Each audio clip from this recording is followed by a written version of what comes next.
All right, let me take it down. All right. Okay. Hi. I'll be here until you go with them on. Okay. Okay. So, No, okay. I'm good right here. Hi, everybody. He's here. He's in the back.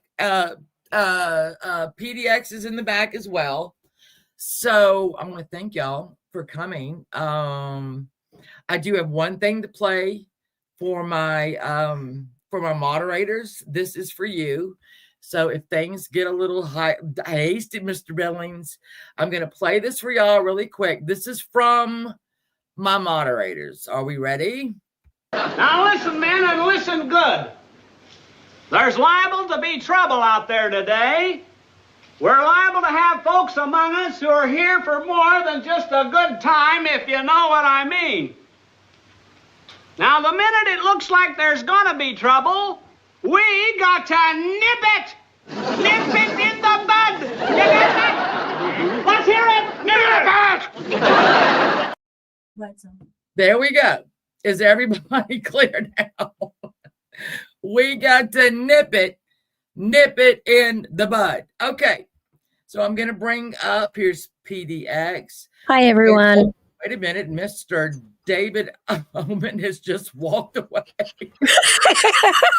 I believe he's doing a little dance for us, and it looks, there we go. He is.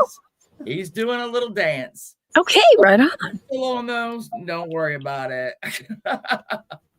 So hey, everybody. Right, moderators. There's going to be people here for more than just a good time. Hey, Steve. Hey, Freeside. Hi, everyone. Hey. Thank you for being here for Shannon and David.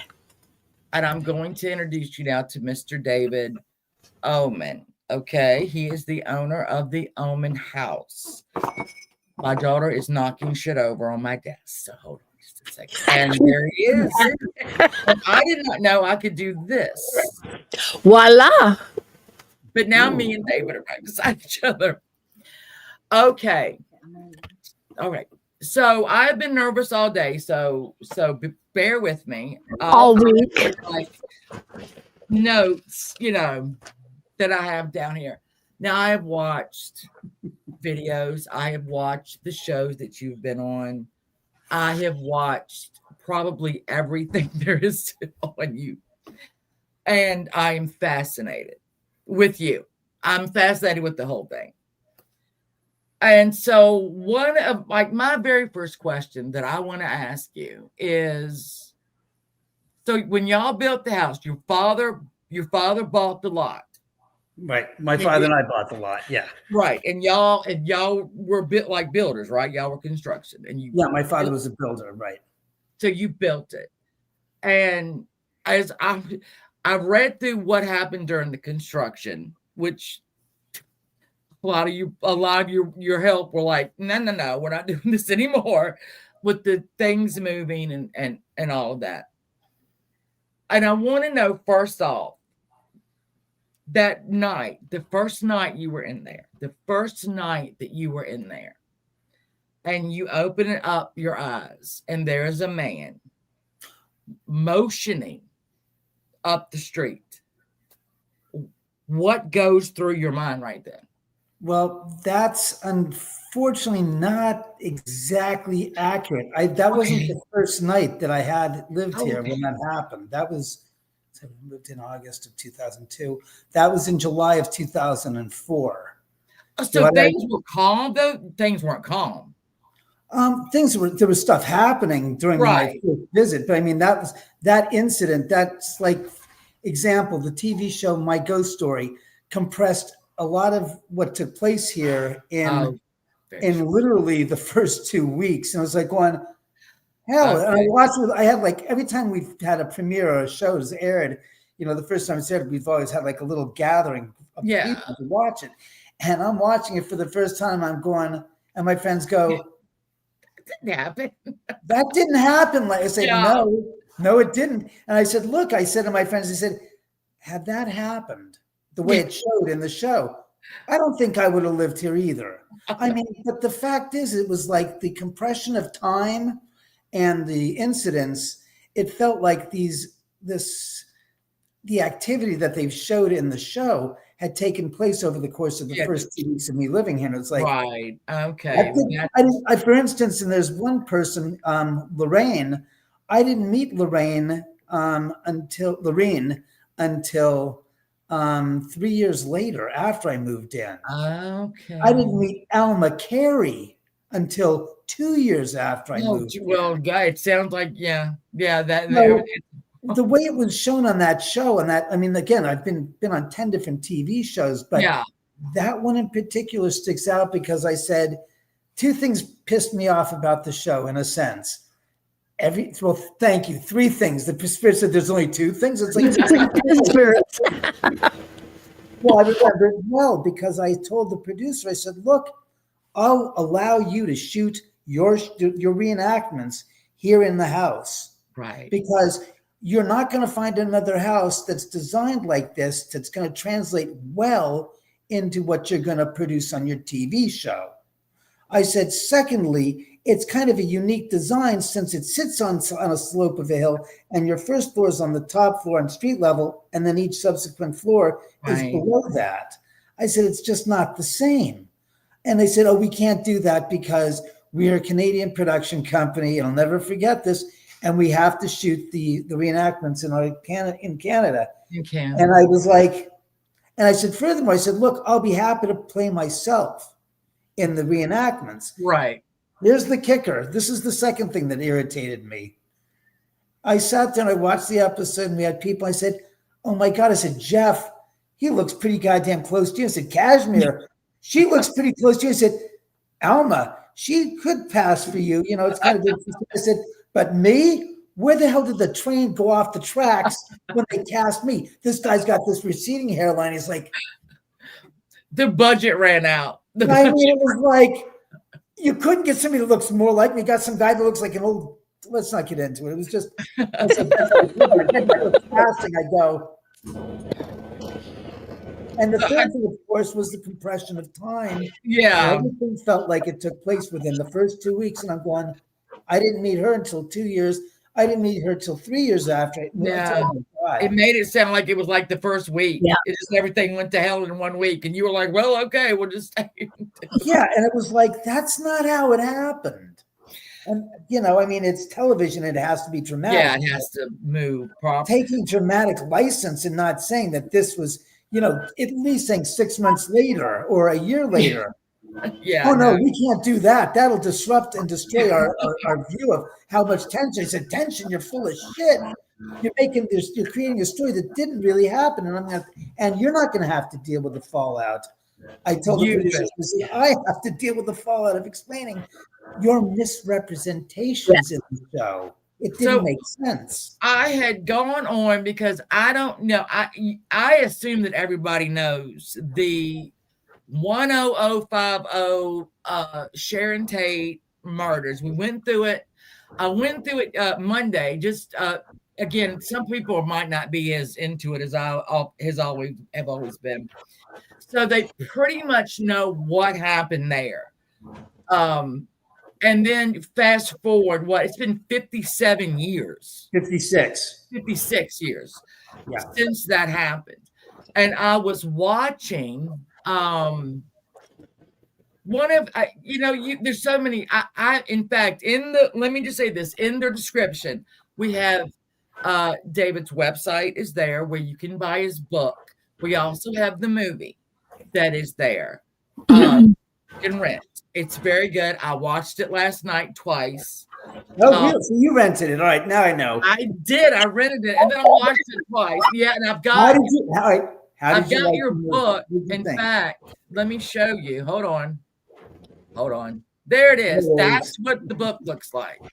Now I'm fascinated with this layout because I'll tell you, when I saw the front of this book, because honestly, sir, I did not know you had a book.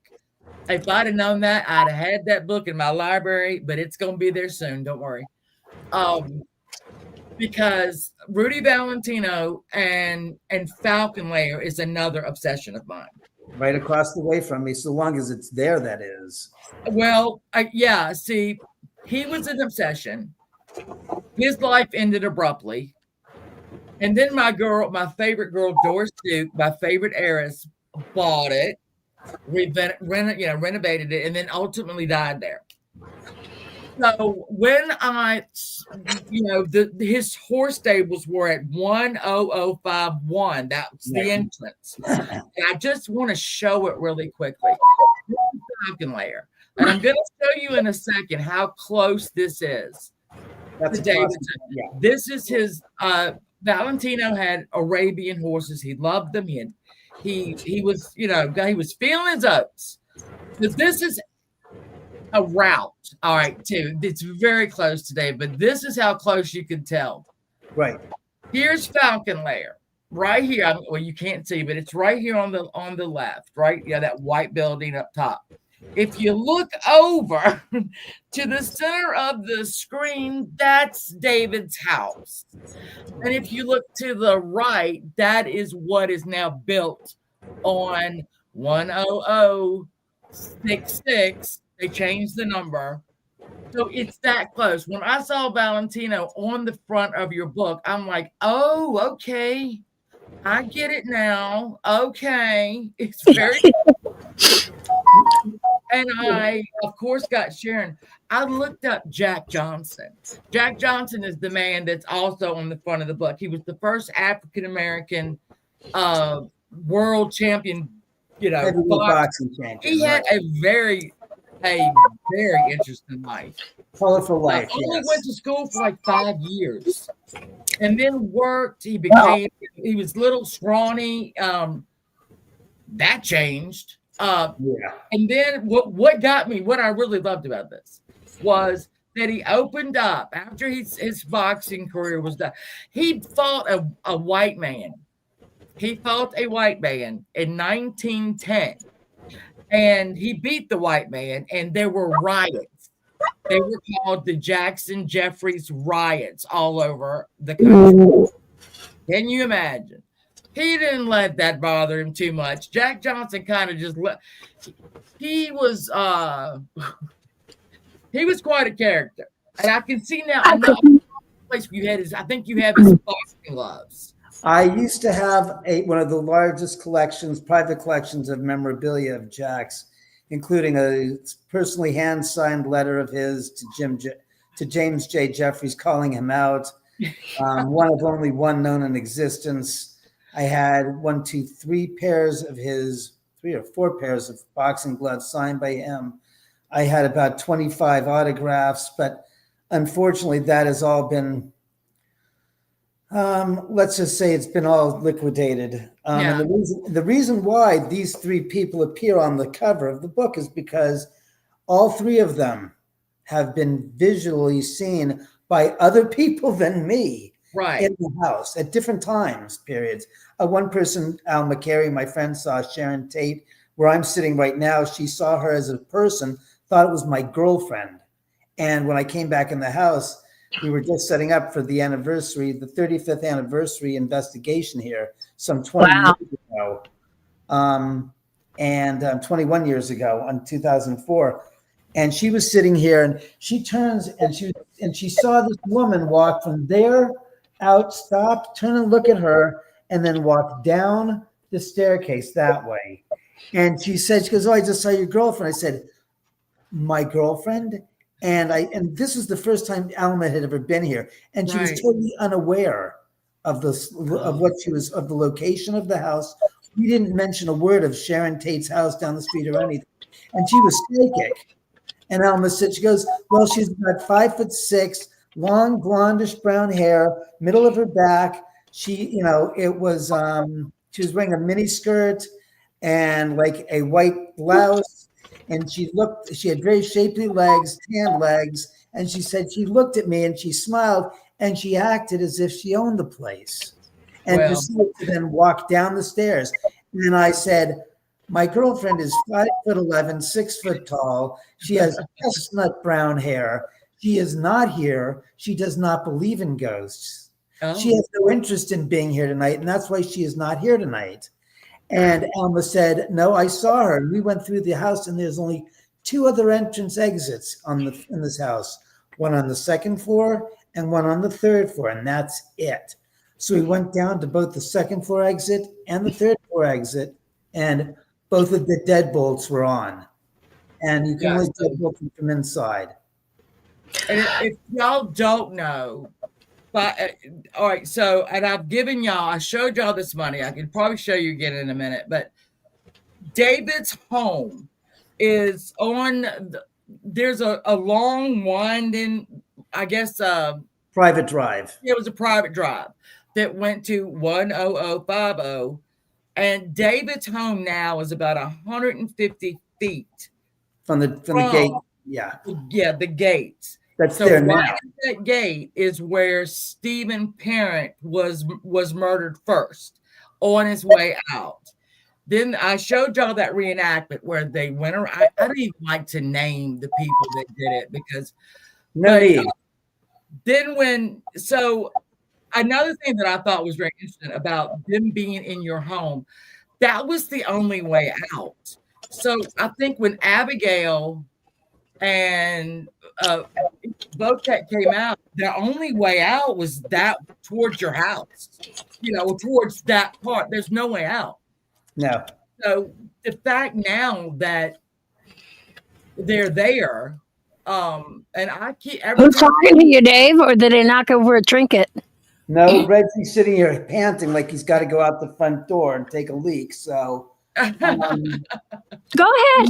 give me 2 minutes. I'll be right back. I just want to take him out because he's an old dog and I don't want to. Yeah, go ahead. Go ahead. We got you covered. I'm going to show y'all again. You can see over here. I'm just going to go through some of these while he's gone. That's Doris. So this is, I have to ask him about CeeLo Drive. Not CeeLo Drive, but Easton. So this is how I figured how close his house were to some of my favorite places. This is what is built on that site now, and I'm on the 10050, which is now 10066. And this is on the left is what is there now. It's 3 levels, I think, maybe 4 levels. And on the right here is the original home. And if you can see, I mean, it's kind of hard to make out, but it's that same winding shape because there's not what you can do there, except for that. And I think, okay, that's what I got left. I got that one for later. I got that one for later. I love. So David has now become, I want to say, and I talked to Emmy about this, you're almost their caretaker. Do you think, though? They seem to be very comfortable in your home. Yeah, I wouldn't say I'm their caretaker. That would make them almost feel it. All right, I'm not your goddamn caretaker. But it's also vice versa, won't you think? No, because that implies that one or the other of us is an invalid. Oh, And they're like, who the hell are the invalids here? I don't know. Maybe gatekeeper is the best. Maybe I didn't say it. Jesus. I'm sorry, everyone in the house. Please do not be mean to him tonight. That's all on me. okay. I do have a question. They obviously they trust you. If Sharon is in your house, We're just roommates. That's all. That's probably a go one.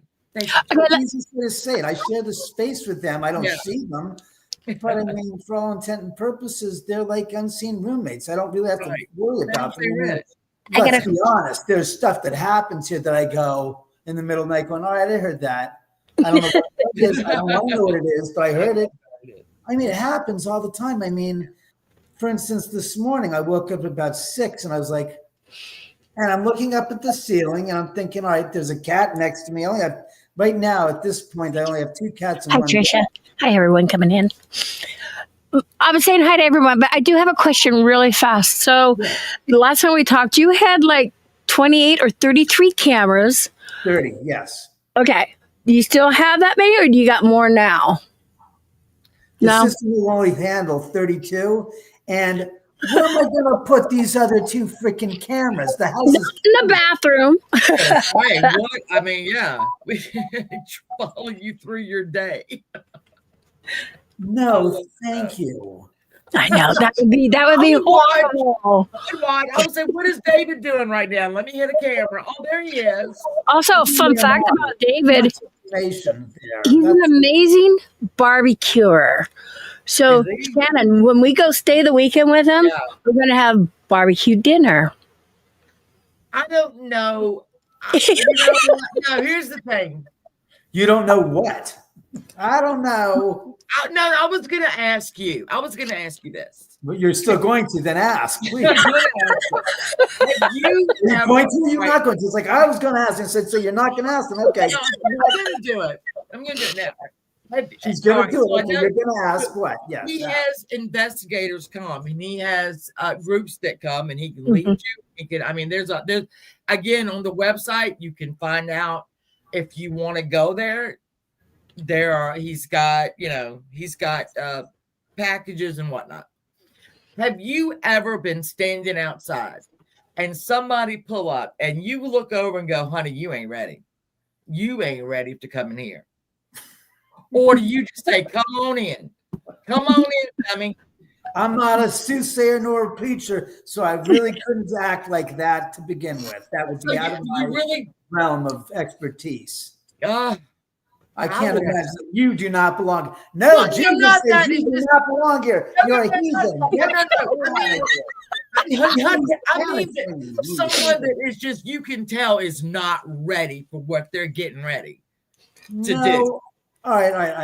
I will say this. No, I can't. Look, I can't see into the future, and I can't see into somebody's heart and soul of how they're going to react. You I know have what, had people that have come here. Yeah. That stuff has happened to them, and they're like, Walked in and walked right out. it's like that I did not, I don't, I just, and it was like it just basically cut them across the grain, as the old saying goes, where they're like because in those cases, most of those individuals are, for lack of better words, they're skeptical. Okay. So anything remotely out of the ordinary that they cannot explain, that they can't wrap their gone. around, happens to them, they are like without a doubt left, breathless and going, I died. I said, yeah, that just happened. He goes, but I said, you said it wasn't possible. You said that spirits don't exist. And I said, do you understand the word insulting somebody to the point where they're going to basically tell you otherwise? Yeah. When you tweak somebody in the nose, you do not expect a response because you don't believe that they exist to begin with. Right. Yeah. Therefore, I understand your total apprehension to accepting what just happened, I say to them. However, it did. No one was next to you. Nobody was in the room with you. You heard what you heard, or you felt what you felt, and no one can explain what you experienced, and nor can you. And no one in there that could possibly be the causation of what you experienced. And they're going like, yeah, okay. I said, you want to leave? Fine, go. And yes, they have walked out and said, I just don't like that. Yeah. It's uncomfortable for me to I go, I got it. It's okay. I've seen it before. I understand.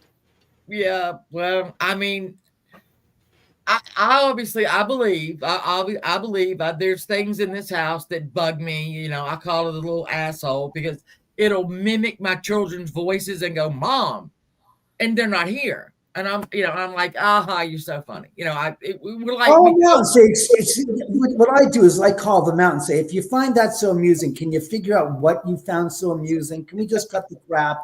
I mean, if you hold them to the standard that you'd hold a living being, you get more results out of them going, okay, something, gig's up, you caught me, I accept it, I've been found, goodbye, I'm not going to do it again. Another question that I have you ever gotten up in the morning and just said, not today, people, not today. We're not doing this today. I have no coffee in me, not today. First of all, I don't drink coffee, so I don't worry about that. Oh, well. Using these lips. And as far as telling them not today. Yeah, just not right now. No. Because they don't listen. Because they're not going to listen. And sitting there and saying to them, no, not today. No, I go out of my way to say, hey, you guys, you mind lifting a finger and giving me a hand here? I need some stuff, somebody to help me. Why would I tell somebody that's I don't for my know. benefit? No, you wouldn't. What I'd say is I ask for help, saying, I could use a little assistance here. Do you think you could, instead of pushing them, I say, help me, do me a favor. Can you do this? That never happens. No, they just put trinkets off your shelf and stuff. Right, your Yeah, I mean, Beetlejuice that's about it. collection. Right, the Beetlejuice act. Oh, the Beetlejuice. It's not fared well, has it, with them? The Beetlejuice. No, I've gone through about 1, 2, 3, 4, 5 of the large Beetlejuice figurines with the spikes because a few of them have gotten so damaged that when they fall on the ground, the dog has chewed them up. Well, Chewed up. And they ain't cheap now. Stupid goddamn movie. They went for like $30 each and out like $150. It's and my daughter's 19 and she was like, we go to yard sales, we go to estate sales. She was like, well, if we find one, we could always mail it to them. And I said, well, I guess we could. I mean, we got to build his collection back up. Know how that is. Well, Lord. Okay, I've got a question. Yeah. Since last time I spoke with you, how many spirits do you think are in there with you or have gone through in about a year? Probably way more than what was before, right? Would you think?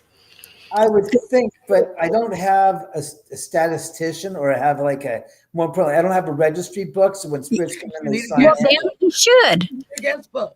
Yeah, good luck. Okay, how about this? So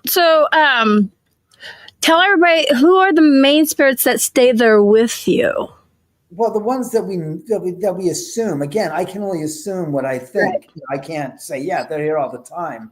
It's not like a schedule. I'd say that for the most part, the little girl Gwendolyn's usually around. Except again, it's hard to say because I go through periods and literally a period of days on end where the figurines don't get knocked over. And finally, when I do them, I'm like, said, had a nice vacation? Because you guys haven't knocked them over in the past 5 days. And not that I'm looking, but I do notice when they're all standing morning, noon, and night. So, I mean, it's so hard to tell because it's, and let's be honest, there's an old saying I have, there's respect afforded me that is not respected towards others. Meaning, me by myself in the house is pretty lackadaisical. No, I don't mean it like that.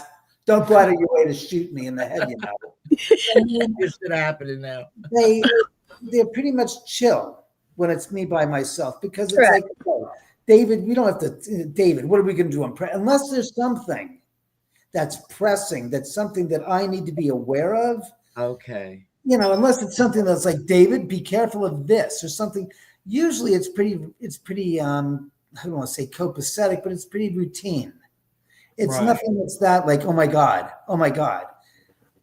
When stuff doesn't happen at long periods, like I said, the figurines, I notice. I pay attention and going, what the hell gives? Yeah. And I get concerned because there have been time periods where it's like, and I base it upon the figurines getting knocked over by the spirits being active. Right. Because it's the simplest way for them to communicate, to say, hey, we're here. And when it doesn't happen, I'm like,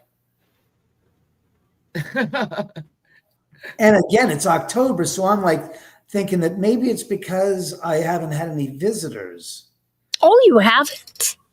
No, there haven't been any guests here in a while. I had some people there a couple of weeks ago, but that was it. And again, the house, as I was trying to say, is when people come over, it's the spirits that come in with the people that walk in the house. Okay. And then create a chemistry set of activity. Yeah, I get that. It's pretty much me, it's kind of the same thing. It's just this routine of where stuff happens, but it's nothing major.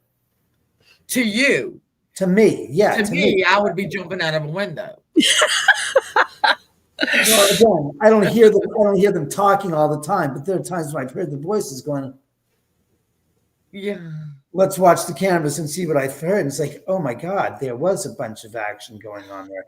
That's why I have the cameras, not so I can look at it every day, Right. but so that if something happens, or if I'm missing a cat or the dog or something's misplaced, I can review the footage to find out what happened and where it is. And you always know.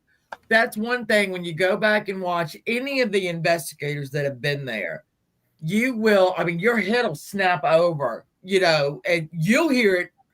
They might not. I've watched your head just snap over and you go, voices over here, and then they go and play it back, and sure in hell, there it is.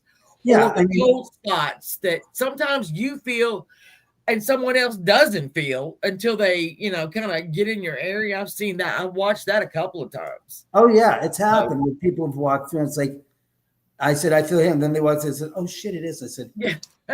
Duh. And it was like, where's it? I said, I don't know. We go to the air conditioning. I said, what air conditioning? It's broken. And so it's 3 levels. And the bottom level is where, if I'm not mistaken, is where most of the magic happens, as they say.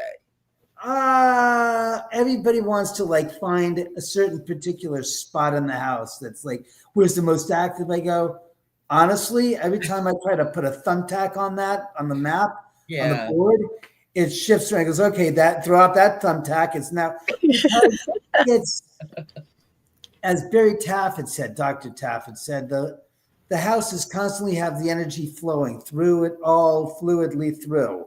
So sometimes it's on this floor, sometimes we're on the bottom floor, sometimes in the middle floor, in the laundry room. It doesn't really, historically speaking, if you took the notes in the book and my personal diary through the years of what I used to write down of when the occurrences took place, and then also went through all the videos that I had, you'll notice that it's honestly pretty equally divided between all 3 floors.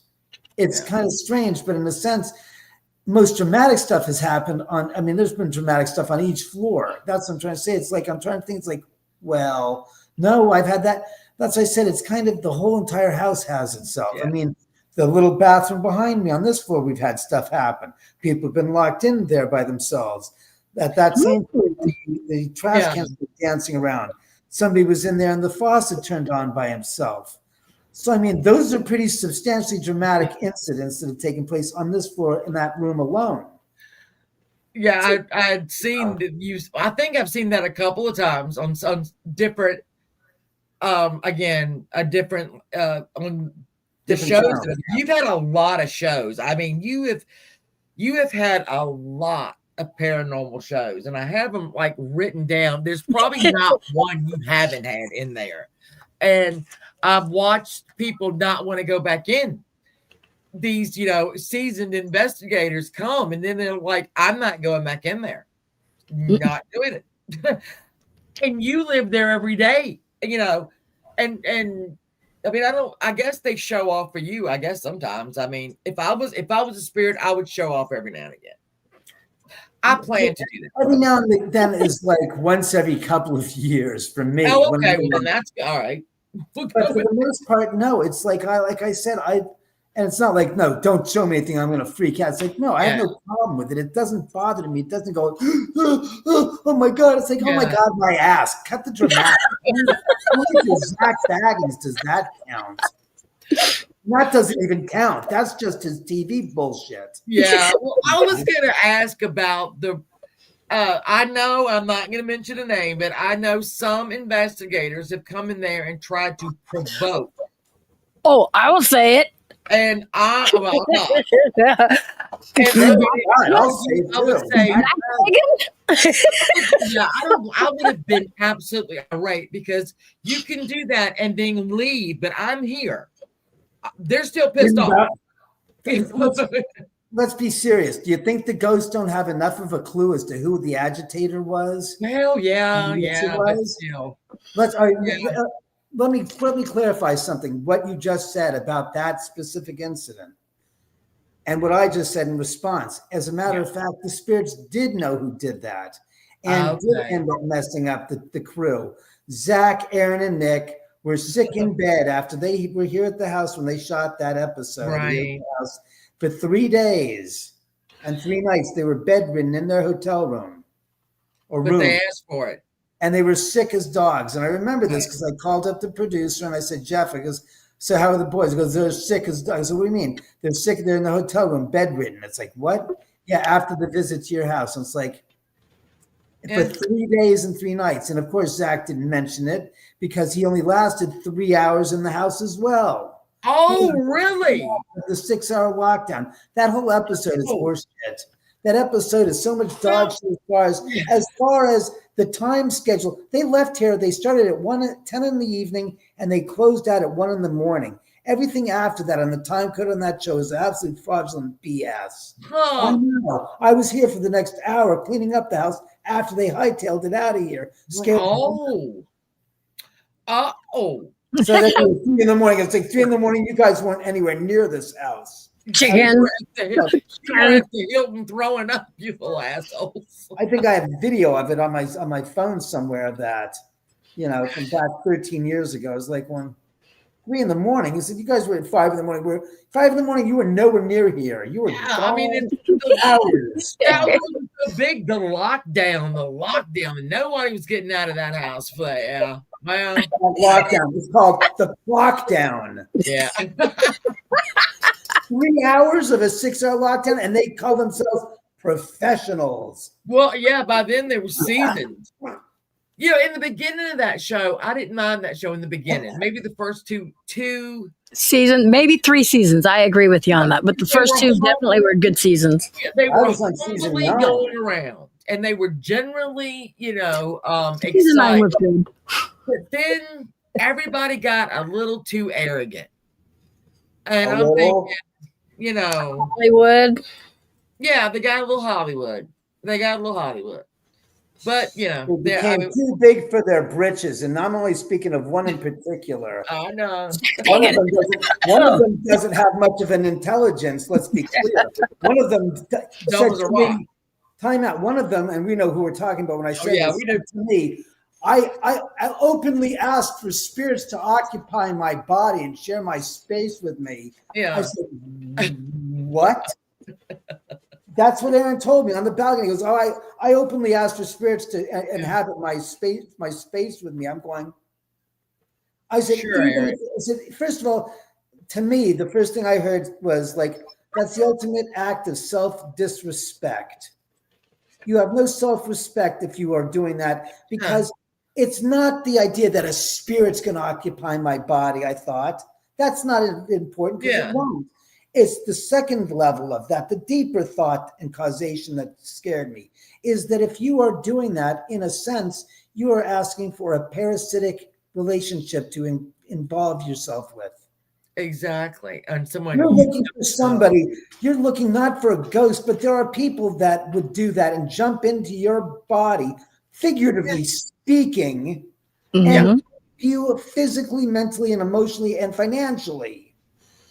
Well, look. And what happened? Later on, years later, we find out he's in fact married a woman of that exact species archetype. And then we see him crying on the on the television on the stand about his ex trying to freaking have a contract killing on him. And I said, what in the hell is that response? You're crying over somebody who tried to kill you? I don't see that as psychologically speaking as a response that makes anything but no sense at all, unless you're playing to a certain audience, literally an audience. Yeah, and they are. Yeah. And you're saying this in court that you're crying over the woman that you married that tried to kill you? I don't think I'd be crying. I'd be pissed. Yeah. Dated her, and what the hell was I thinking? I wouldn't be crying because I lost something, because in fact he lost nothing. Nothing. He was involved with a parasitic relationship. Well, he asked for it and he got it. Yeah. Just not the way he wanted it.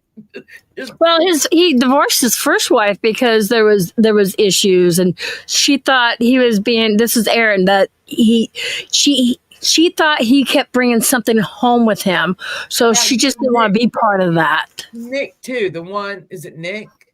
Nick's the one that left. Nick Yes. left, years ago. Yeah, he left. He's like, I'm done with y'all right now. Right. But I mean, I know that he thought from Bob Mackey, he thought that he brought something from Bob Mackey's place. Let me just tell you something. Thank you, Aunt Kathy. Time out. He said, time out. Time out. I'm here to set the record straight. This stupid, pathetic, folklorist, stupid crap story of it's saying he followed me. Let me give you something straight from the get-go. Welcome to David's world. Going to jump onto somebody's back and follow you anywhere. That is such a dramatic pile of crap. I'm sorry to break the news. Let me just I'm telling straight because it's enough of this horseshit donkey dick trash. The spirits are trying to find me. You can go do that at Disneyland, at the Haunted Mansion ride, or Disney World. In real life, ghosts could goddamn not give an egocentric thought about your egocentric stupid ass. Because you think you're so special that a ghost wants to drop what it's doing, where it's haunting, where it feels most comfortable at to follow your stupid ass home. Because you think you're so fucking special. Let me give you a special 411 from the spirits. You're not that special. Spirits aren't interested in following any of your dumb asses anywhere. You want to know why? Because we have better things to do. We're not interested in your meager existence on this planet. And they're furious at the idiocy of humans. Like, oh, your spirits are following us. Sounds like, they go, what? We have nothing better to do than follow your stupid ass for your pathetic life and existence? Boom, they said. It's blowing apart the idiots. I think spirits aren't following. I said, no. You have your own spirits that are around you, that are related to you, that are connected to you. But some stranger's spirit isn't going, oh, yeah, I got to follow him home because he's just my type to hang around with. He's a human I want to be with. What kind of stupidity? People do not think outside of what they see inside of their own central universe. This is the center of their universe. Their own mind is the center. Therefore, everything revolves around me. Spirits want to be around me. Spirits don't give a flying you know what about you, except the spirits that are around you because they're related to you. They're friends that have passed away. But get this through your head. The idea that some spirit's following you home is an over-dramatized pile of dog shit. Well, poor Nick, because he really felt like he made connections. Sorry, Nick, you did it. Spirits like, let him pop that zit. That doesn't exist. Spirits, this is like, oh yeah, the spirits are fun. You know, it's great for dramatic effect because no one can challenge it, the spirit said. No one can sit there and say, hey, you know something? These dumbasses think that we're following them. And for what freaking reason? Because people want to think and believe that they're the universe inside of them and the spirits are following them. And the spirits are going, oh my God, I live here. I like this place. I exist. And this is a familiar place where I lived when I lived. I'm not haunting it because I'm stuck here. I enjoy visiting this location because it was familiar. Who the hell do you think you are that I'm going to take away from my memories of my life to go spend a millisecond to follow you? You insipid little twerp. And then you go on YouTube, the spirits say, and you got this audacious behavior of like, I'm still back at Gosh St. Mary's Episcopal Church there, hanging out with the other spirits that I'm friends with, I grew up with, that lived here when we were alive. Not just a pathetic, stupid soul. If you had one, they said. Well, I get it, and I know how you must just want to. Every time you film something, I know you're probably thinking they're going to get 20 things wrong, and I'm going to have to deal with it. Because what are you going to do? Nothing. I let people say what they want to say, but it is people go out of their way. And I said, look, you're great at doing one thing, and that's for sure. You're great at standing in your own shoes. You have a real problem, though, when it means take yourself out of your position in the personal of the me and the I and the it, and let me separate myself by 6 degrees to the other side and put myself, as the old saying goes, in somebody else's shoes. And for 2 seconds, they never do that, not for a millisecond, because if you did, you'd say, what's in it for the spirit? Why is there a reason? Because it's all, well, I said, we've heard all that shit. But you've taken it out of yourself and put it onto the other side. What's in it for the spirit? Why has the spirit got any need or reason to do that? You're saying that he's an invalid? He goes, they're a spirit. They have their existence. Desires. So on your land, let's say in Benedict Canyon, I am obsessed with. So I know you have heard of Jean Harlow, and Not a fan. yeah, well, I'll send you some information on her. I got plenty of information on her. I personally can't stand the bitch. Well, I can't for too many reasons. Because Hollywood has created a myth about that broad that is unsightly compared to the truth of who she was. Well, and because she died a tragic death, it's like Sharon goes, she was a piece of trash. She died a tragic death, and therefore everybody flies her eyes out, and overglows and glosses over the fact that what she was, who she was involved with, her participation in the killing of Paul Byrne. And I said it, killing of Paul Byrne. She was in on the killing. It was her freaking boyfriend, the mafiosa, that guy killed him, Paul. Then it was a setup, and then killed Paul's wife the following day. It's such a mess. And the fact that she got her comeuppance when she dropped dead of appendicitis is a too bad. It's karma, bitch. You got served up right. I can't stand her. I mean, people say boo-hoo about Gina. She was a gun moll. She was, the reason how she got into the movie industry had more to do with the mafia than it had anything to do with her talent. Well, what I found interesting about the Paul Byrne house is that Jay Sebring bought it. Okay. Yeah. And if y'all don't know the story, Jay Sebring was going to be a world-renowned hairstylist. He was the first. He was a world-renowned hairstylist. Like Jim Morrison. That is Jay Sebring. Paul Newman, and it's everybody, Steve McQueen, everybody, right. George Picard, everybody went to him. Was supposed to be at the house that night. I did not know that. He was at the house that night. That he was supposed to be up at 10050. He was. Yeah. He was at the house of Sharon. Him, Sharon, Abigail, and Wojtek were going out to dinner because he lived up the street. Abigail and Wojtek were living at the house at the time because Roman was concerned with Sharon being 8 months pregnant, that she might have her water might break, right, and she might need to be rushed to the hospital for the maternity ward.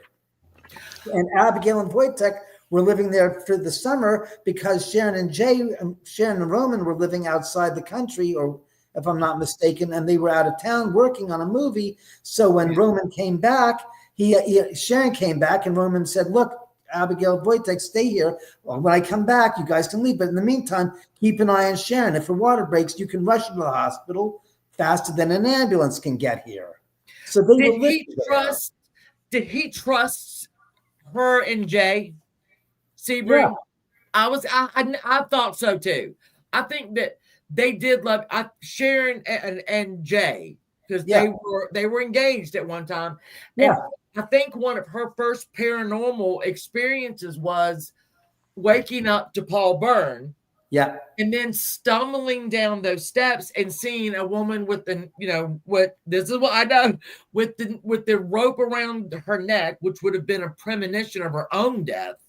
It wasn't what it was the story goes this. She wakes up in the middle of the night in Paul Byrne's old bedroom. Right. She sees a naked Paul Byrne rifling through the roll top desk looking for something. Paul Byrne's spirit looks at Sharon and Sharon looks at him. Then he returns looking for the papers in the roll top desk. Sharon gets out of bed, walks out of the bedroom, walks to the top of the stairs, looks down at the bottom of the stairs, and sees a woman with blonde hair. Her throat is cut from ear to ear, and she is tied to the banister at the bottom of the staircase.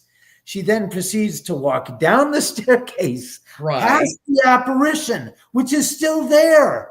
By her own freaking admission, she tells the story. And this is in 1966.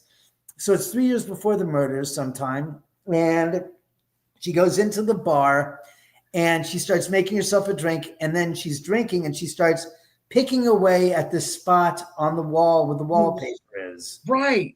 Then she goes back to bed and the apparition apparently is gone. And she goes to sleep. And the following morning, Jay comes in because he's working late at one of the studios on a movie. And he basically says, honey, come here. And he takes her down to the stairs, down to the bar. And he says, what's this all about? And he points out the spot on the wall where the wallpaper's been picked away. And she goes, oh my God, it wasn't a dream. It wasn't a dream. Yeah. And that's the premonition that she had. But it's hard to say it's a premonition because usually premonitions are associated with being asleep. Yeah. This was not exactly a premonition. This was was an actual interaction with a paranormal incident where she saw an apparition, just like when I saw J.C. Bring 21 years ago in the middle of the night. I saw him. I wasn't sleeping. I was awake. Yeah, you were awake. So they call it a premonition, but if you look up the word premonition, it's usually associated with sleep. So she saw something physically, and she, like I said, made the statement when Jay had pointed out the picked out wallpaper on the wall, it was this that she was, facing the fact that it did happen. Well, the proximity. I mean, his house is what? I mean, as a mile away.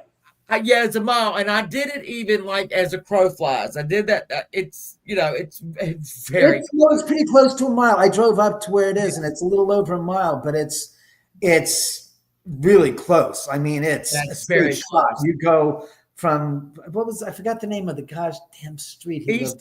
Easton Drive. You go to the middle of Easton Drive, down the slope, down Benedict Canyon, and up. It's like you're not more than 5 minutes. It's even shorter. Right. If you drive it nicely, it's still less than 5 minutes from point to point. Another home that's really close to yours. Sam, shush. Yeah. That's my cat, Samantha. George Reeves. Now, these are stories that I have covered. And George Reeves less than a mile from here. That's close to you. Well, George is less than a mile because he's in between us and Easton. So he's right on Benedict. I think it's 0.6 or something. It's like, a little over half a mile. Yeah, and I've driven by it a million times and never even realized that's another unsettled. Like, I know that there's, it's every inch of this earth has got some kind of history on it. Okay. I mean, we had the Native Americans that were in the area 8,000 years, okay, around your area. Yeah. Oh yeah. And so you have all of these things that are going on, like suicide / murders that are going on. Unsettled. Everything is unsettled to me. Like I would, I don't. That whole canyon right there is just like a funnel, I guess you would say, a funnel of, and this is just the ones we know about. Right. They're famous. We don't know, Ted, whoever down the street has had it. Yeah. There's many people that have been in the homes up here that have been like, the two that you mentioned, Burns and Reeves, are both murders. They're all quoted as suicides, but bullshit. They weren't suicides by anything. And both took place at a time when the studios had big control. Oh, yeah. And in George's case, as well as with Paul's, the studio detectives were on the scene long before the Washington police were there. Mr. Mannix had we have, Tony Mannix. Now, I don't think she did it. I don't know about you. I think the piece of crap girlfriend that he got from New York did it. That's what I think. I think he had figured her out. They're supposed to go get married. He is drunk as all get out. He just wants to go to bed. She's got people coming in left, right, and center. And something happened. Who was the one that was at the house with him that night? That was, it was the girlfriend. I can't remember her name. She was in on it. She was the. The people that they were at the house were in on it. Trust me, there's no question. Right, because they didn't get the same. It was. I read that book, the book that you're talking about. Sharon. I'm sorry, Jennifer. Jean Harlow. Yeah. I read a book written by her agent, and it was your story. It was her story. This wasn't bombshell by the other guy, which is all that she was just loving lace and all that. No. I read the one by the agent that said she was a holy fucking terror. Oh yeah, she was. Here's all you have to do: look at the newsreel footage of the inquest and the gosh darn case that was brought about Paul Byrne in her interview. You listen to her and how she behaves. There's not a grieving tone in her voice. She's pissed. And there's the thing, and there's the clue. It's like you hear who the hell she really was. Forget the shit that you see on the screen. Yeah. That you see as the characters of her acting. Who she was a mob.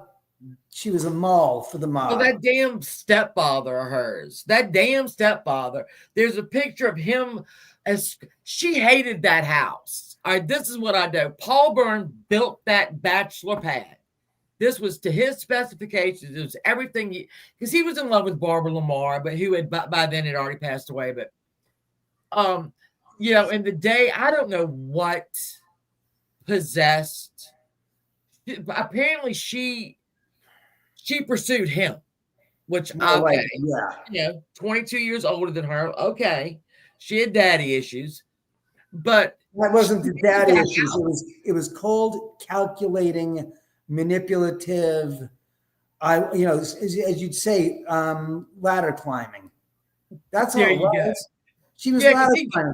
Daddy issues, you can perceive that all you want, but she was never in love with him. So daddy issues really don't come into play. Yeah. It was about cold, hard calculating how to get where she wanted to be, and she wanted to be a star. That was it. She didn't do anything by hook or by crook.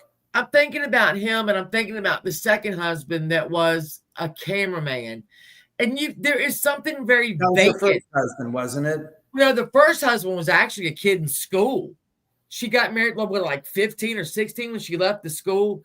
They came out to California from, I can't remember now, St. Louis. Can't remember now. So, he was, that divorce was done really quick. Then it was Paul, and then it was Rosen. I think that was his name. I didn't know that. That, if you can look at those wedding pictures, there's nothing there in her. Yeah. There's nothing there. She's, like I said, I just remember watching newsreel footage and interviews of her, and I was just like, wow. Yeah. And I had not watched any of her performances in film because in her performances, I wasn't interested in hearing her performances. I wanted to hear what she had to say about the Paul Byrne. When I watched those things, I was like, smell a rat, it's a rat. That's a rat. I read the book, The Fixers, and because look, I don't know if Emmy told you, I'm old. I am old Hollywood. I love it all. I've never been out there. But she's on the more history side, where I'm more on the paranormal side. And so when she started talking about Sharon Tate and all them, I'm like, oh my God. Yeah. Gotta ask. Yeah. Getting clear interest from the other side saying, what about Thelma Todd? Since you're talking Todd, okay. You're talking about Paul Byrne. That's Thelma Todd's the same story right there. So Thelma Todd. Yeah. Bless her heart. All I got to say, bless her heart. So Lucky Luciano, I do not believe was in town. All right. Yeah, babe, hold on, we're gonna go. It's Jean Harlow. She's pissed. Why's that? What's happening? Yeah. I'm on the podcast, but go on. Maybe I can mute him if I need to. Yeah, mute him. She'll mute you. You're kidding. You got him. Awesome. Yeah, I got him. So, everyone. Good. I don't want to. Hey, J Mac. Are y'all enjoying So, how's everybody's evening so far? Oh, sorry. I muted you. I'm sorry. I didn't want to eavesdrop on your call. It was Dr. Taff, as a matter of fact. Oh, was it really? Oh, I have a whole thing about him over here too. I'll have to give you his number. You can call him and you can have him on your show. I only wanted you. There you go. You're the only man that I want. So Thelma Todd. All right. So Thelma Todd. All right. So what about that one? Talking about to me. Okay, there were too many people. All right, so you remember the party she was supposed to go. She went to a party. If y'all don't know, let me explain this to you.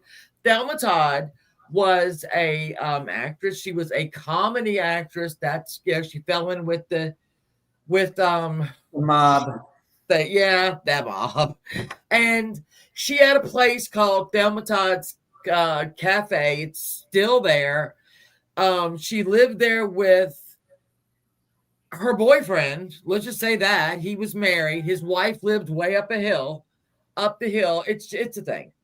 So she went out one night on a Friday night. It was near Christmas. It was cold. She got dropped off at a restaurant. Her first husband was a mobster who, by the way, also married, I think he also married Gloria Vanderbilt. Yeah, it's a mobster. He married her. He was an ass, but they were separated. Her boyfriend said, if you come home drunk, I am going to lock the door if you're not in here by 2:00. And Thelma Todd said, okay, sure. Okay. She wasn't home by 2:00. Now, here's the problem with that is, what was it? It's like 200 and some stairs. So she was found on Monday morning? I'm trying to remember this now. In her car. Monday morning. It was Sunday morning. She would have had to have walked from her apartment, which the man would not let her in, walked up about 200 stairs in high heels and a mink. And the shoes were not torn up at all. She went into her garage to get in her car. This is the story. And turned it on to stay warm, and somehow, some way, died of carbon monoxide poisoning. The problem was, right above the garage was the accountant for the cafe that the mob wanted to use the top floor of for gambling. And she had said, over my dead body. And Lucky Luciano was reportedly supposed to say, not a problem, So, and her bruised body, let's not forget, she was inside the car. Teeth, she battered. Blood coming out, broken teeth. The inquest was a joke. But that weekend she was supposed to go to a party. I think it was on a Sunday. And the woman, the wife of the actor, said, she called me and asked if she could bring a friend, and told her, you're not going to believe who I'm getting ready to bring. I know. Look, I'm telling you, I got the book over there, hot toddy. Well, she never showed up. So supposedly she died Friday night into Saturday. That's what the coroner said. But everybody else saw her out. They saw her zooming. She had a very distinctive car, an 12-cylinder car. That if you're starting a 12-cylinder car, and above you is an apartment of the accountant that's doing your little cafe there, and he doesn't hear it or smell it, nothing to see here. So it was ruled a suicide, basically. And on the deathbed, what was his name? Oh my God. Oh, you mean the mafioso ex-boyfriend? Yeah, well, yeah, the boyfriend. He on his deathbed, he admitted that he did it, but I mean, did he? I don't know if he did or not, but something got to her. Somebody got to her. That's the whole thing. You can read 3 different books about that thing, and you're going to get 3 different versions of it. Honestly.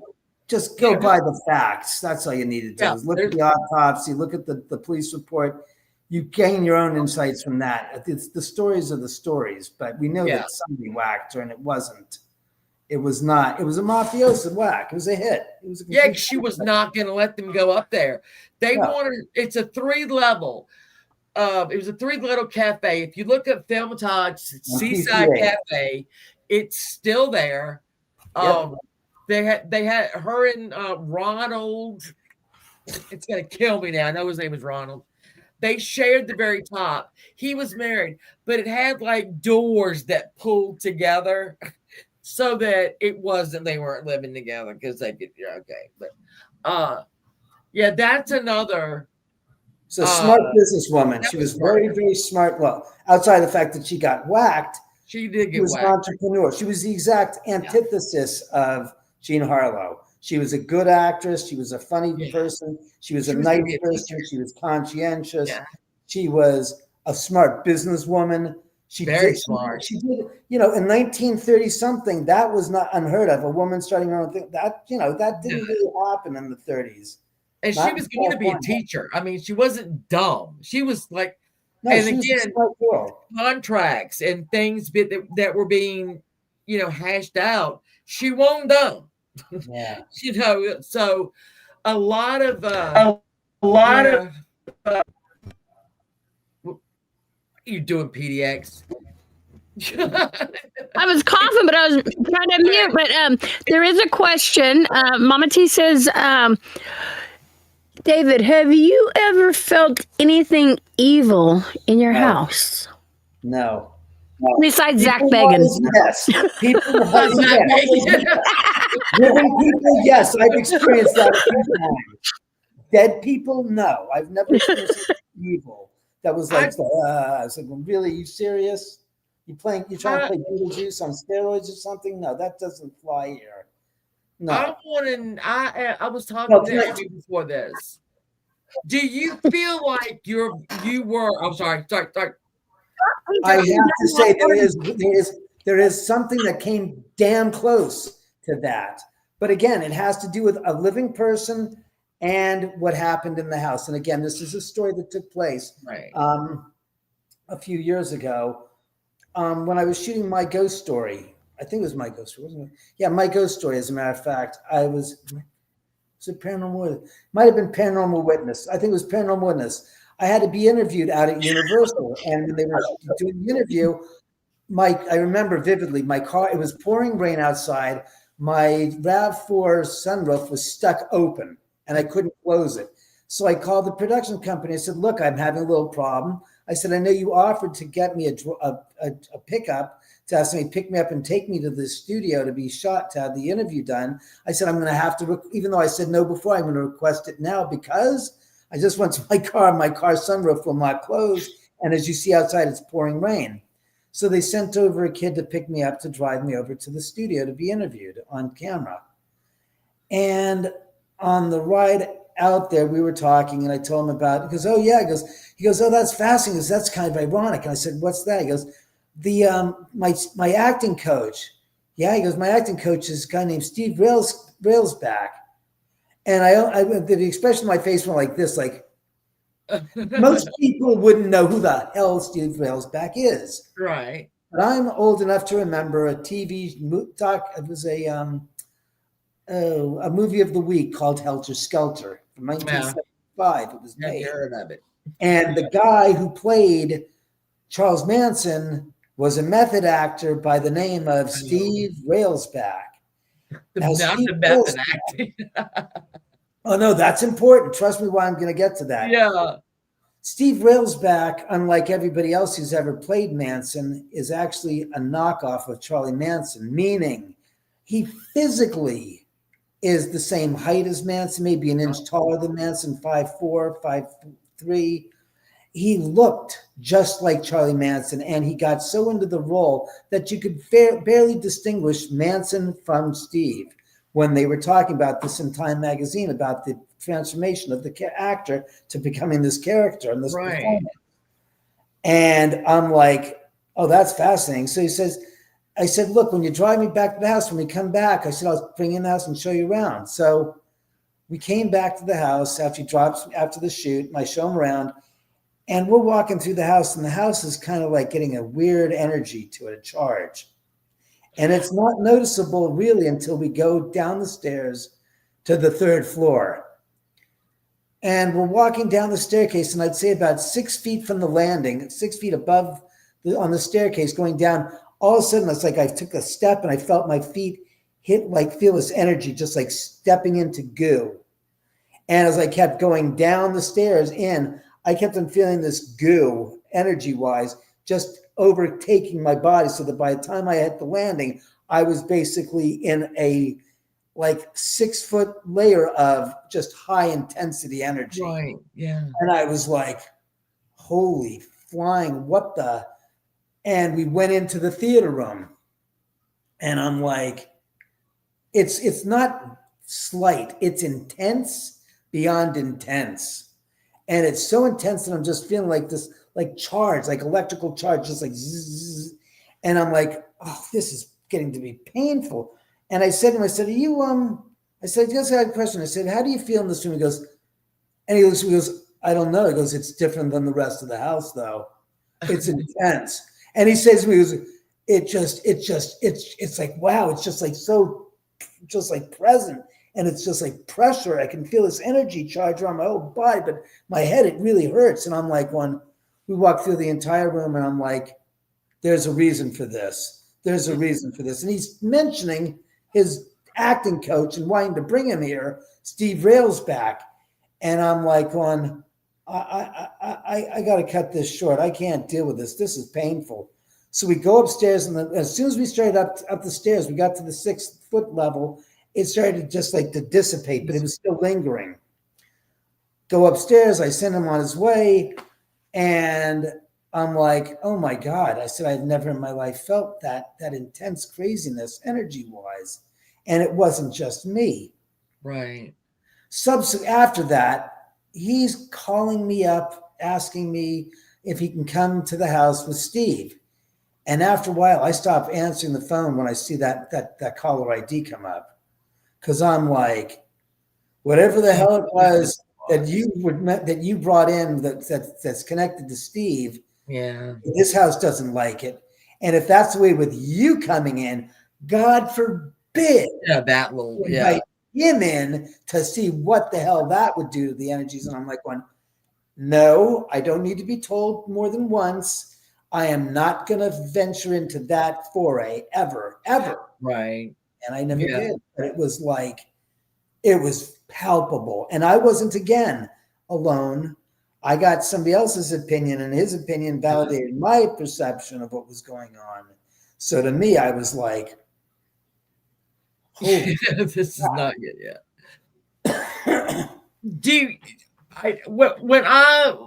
We talked about the Tate, the murders. I even hate that lovely woman's name now is synonymous with the mass murder, but it is what it is. When you have that much, and this is, I'm asking your opinion, you have that much terror, and it's not being scared, it's terror. Yeah, there's it's unmitigated terror. You're gonna, Yeah. I can't imagine. I mean, as somebody that I can't imagine what that must have been like for them. I mean, are you kidding? Come on. Right. Yeah. But I always think that terror, anger, doesn't dissipate. I mean, in that, like in where that house is now, their blood was in that ground. Their blood was in that ground. And the terror that they had to feel. God, please never let me know. But you've got a woman begging for her child. You've got, men that are, what's his name? Forgot. Wojciech. He fought those. I mean, him and Susan Atkins were going at it. He had 51 stab wounds. I think 16 head they hit him and shot twice. And then Sharon Tate having the rope burns. I mean, they were going to hang her. No. Okay, tell me, because that's again the cottage industry that brings up the hallucinations that they've created about the murders is so beyond repair. It's not even factually funny. The story was this: Sharon was murdered at 12:15. It was killed at about 12:15. Died about 12:20 in the morning. She actually expired. She was stabbed multiple times. She was not tied up with any rope. That was all done after the murders, because the murders took place. Jay was murdered on the sofa. Right. Sharon was on the sofa. They were murdered. Right.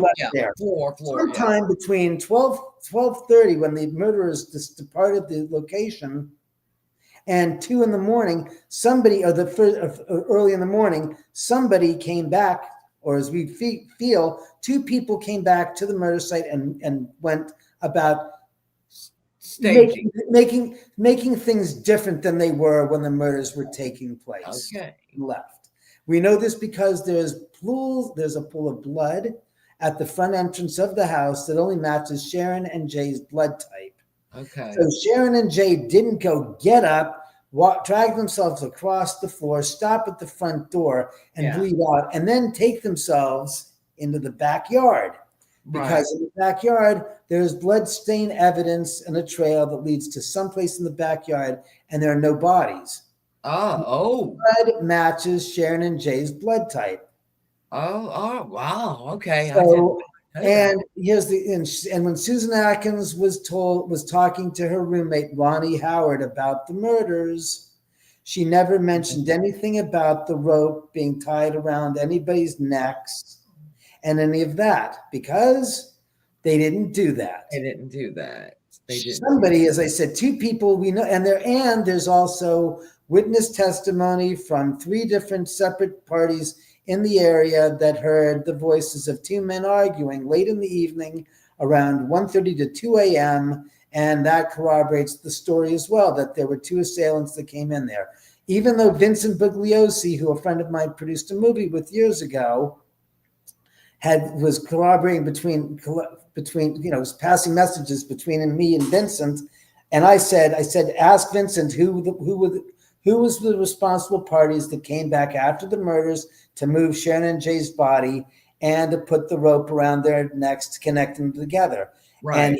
And Vincent said to my friend that he didn't believe it was Manson.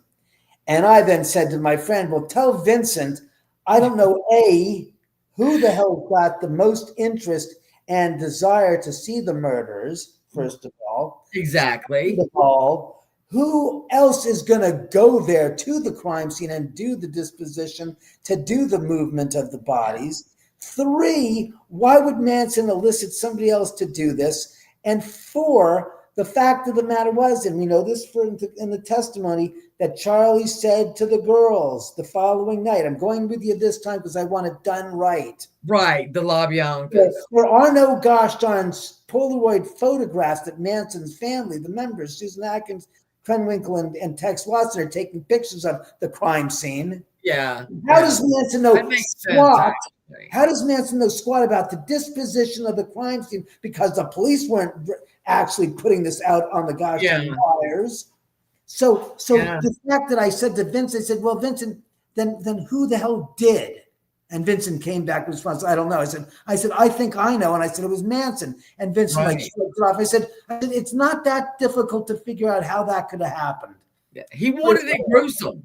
Not that, he said, I want it more witchy, not the way you did witchy, witchy. Second thing, witchy. The police would have blockaded and roped off the bottom of the driveway. All Manson would have had to have done is drive up Cielo Drive, past the private driveway. If there are no cops at the bottom of the driveway, because his response was, he goes, how did he know the police weren't there? I said, how did anybody know that the police weren't there that night? I said, but we know he agreed that he admitted that somebody was there. 2 people most likely were there to do the heinous crime of moving the bodies and staging them. So my theory is that Manson and his cohort came back, didn't like the way it was, picked Sharon and Jay up. They stopped at the front door, bled them out because it was a lot of weight. It's head weight. Yeah. Try to drag them out in the backyard, try to set them up in a pseudo-sexual position, one on top of the other.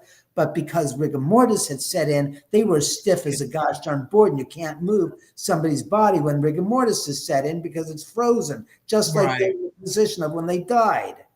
Yeah. So he brings them back in the house, puts Sharon on the sofa and Jay over where he was, throws the rope over the beams, puts him around Sharon's neck and around Jay's wrists to make the statement figurative statement that it's Sebring's baby Sharon's carrying, not babies. And that's why when I covered this, I never thought. I think that, again, Jay and Sharon loved each other on a level that was not romantic. It was clandestine. Maybe that's the best. Well, what do you think about the caretaker that slept through it all? He didn't sleep through anything. He heard the gosh darn. I don't know who. Some of this information you've been given is absolutely positively incorrect. William Garretson was terrified to his eyeballs. There was nothing he could do. He was inside, locked inside the gosh darn guest house, listening to the cries of the screams and the gunshots. There was not a goddamn thing he could do. The phone lines were cut, so he couldn't pick up the phone and rightfully call the police. And he certainly wasn't going to take off into the fray of what was going on, knowing that there was a heinous murder going on outside of his fucking door. What's he going to do?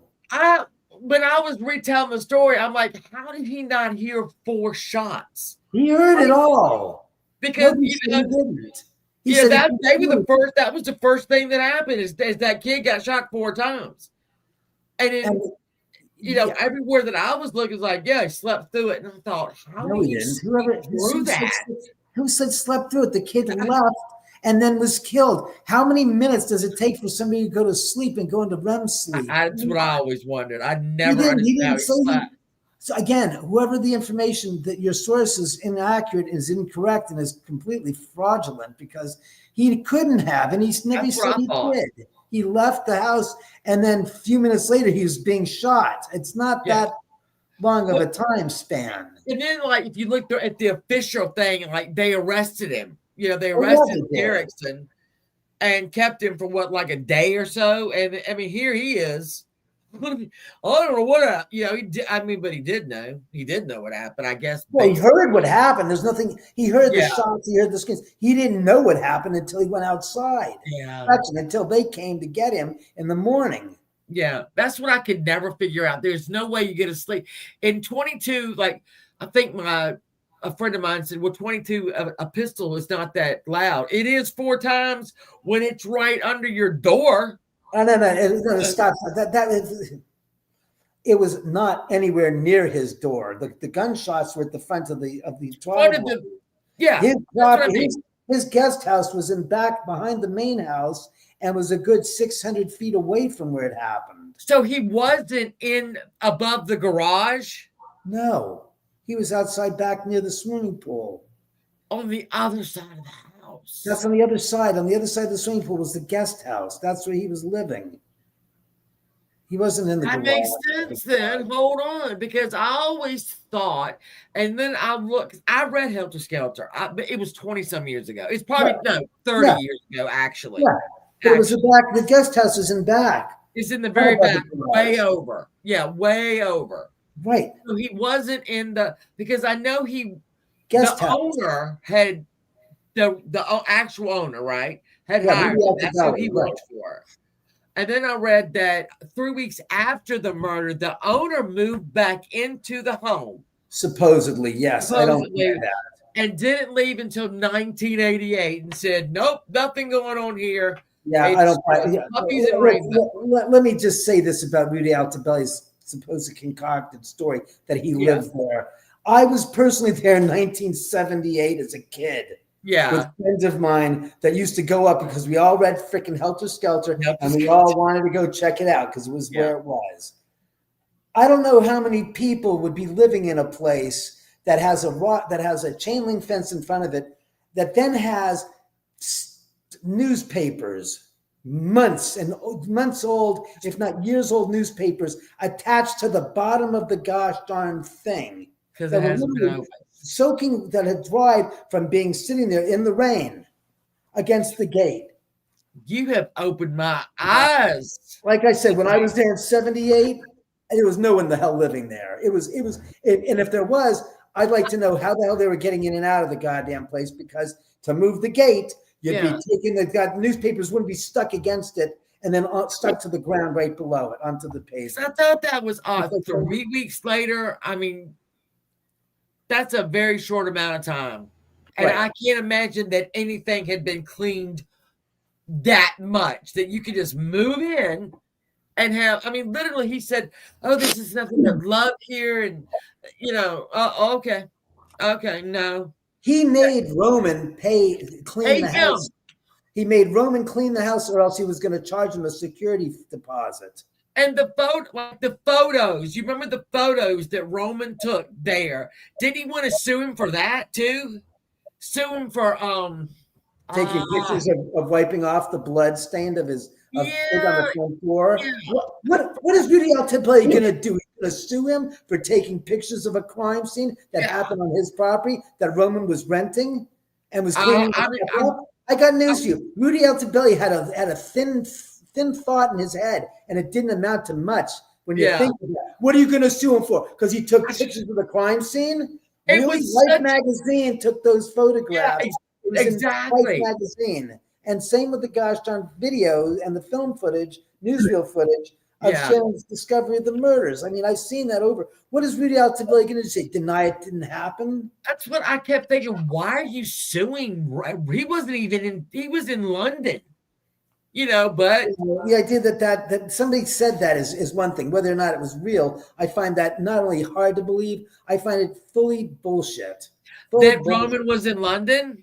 No, the fact that somebody that he was going to sue him. I think that's just part of the stupidity that has been created by the cottage industry, like the guy that wrote Chaos. What a crock. I wouldn't use that book to do anything but light a fire and burn it on the flames. Well, there's a lot of misinformation. There's you are basically, there's so much misinformation out there. Of course there is, because it's money that these people can make off of a tragedy that took place, and they're going to say that they're the experts, and it's like, you're not only not experts, you're full of shit and liars. You're the worst kind of scum on the planet to exploit a murder, to make statements that are so far-fetched that discredit the truth of what the murderers said in their own testimony. Right. Well, it contradicts the physical evidence and the facts. But go ahead and you make your money on your little book tours and your little seminars and whatever you want to call them, because you're as rotten as the core as it gets. And you're as bad as Manson in a sense, because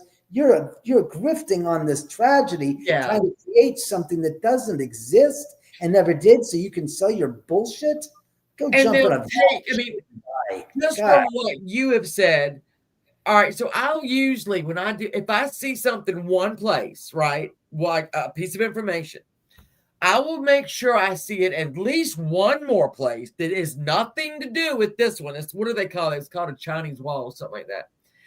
But when you start going to these sites that proclaim to, everything, you do start seeing the same facts, and you're like, okay, well, to somebody else, that must be true. It's I read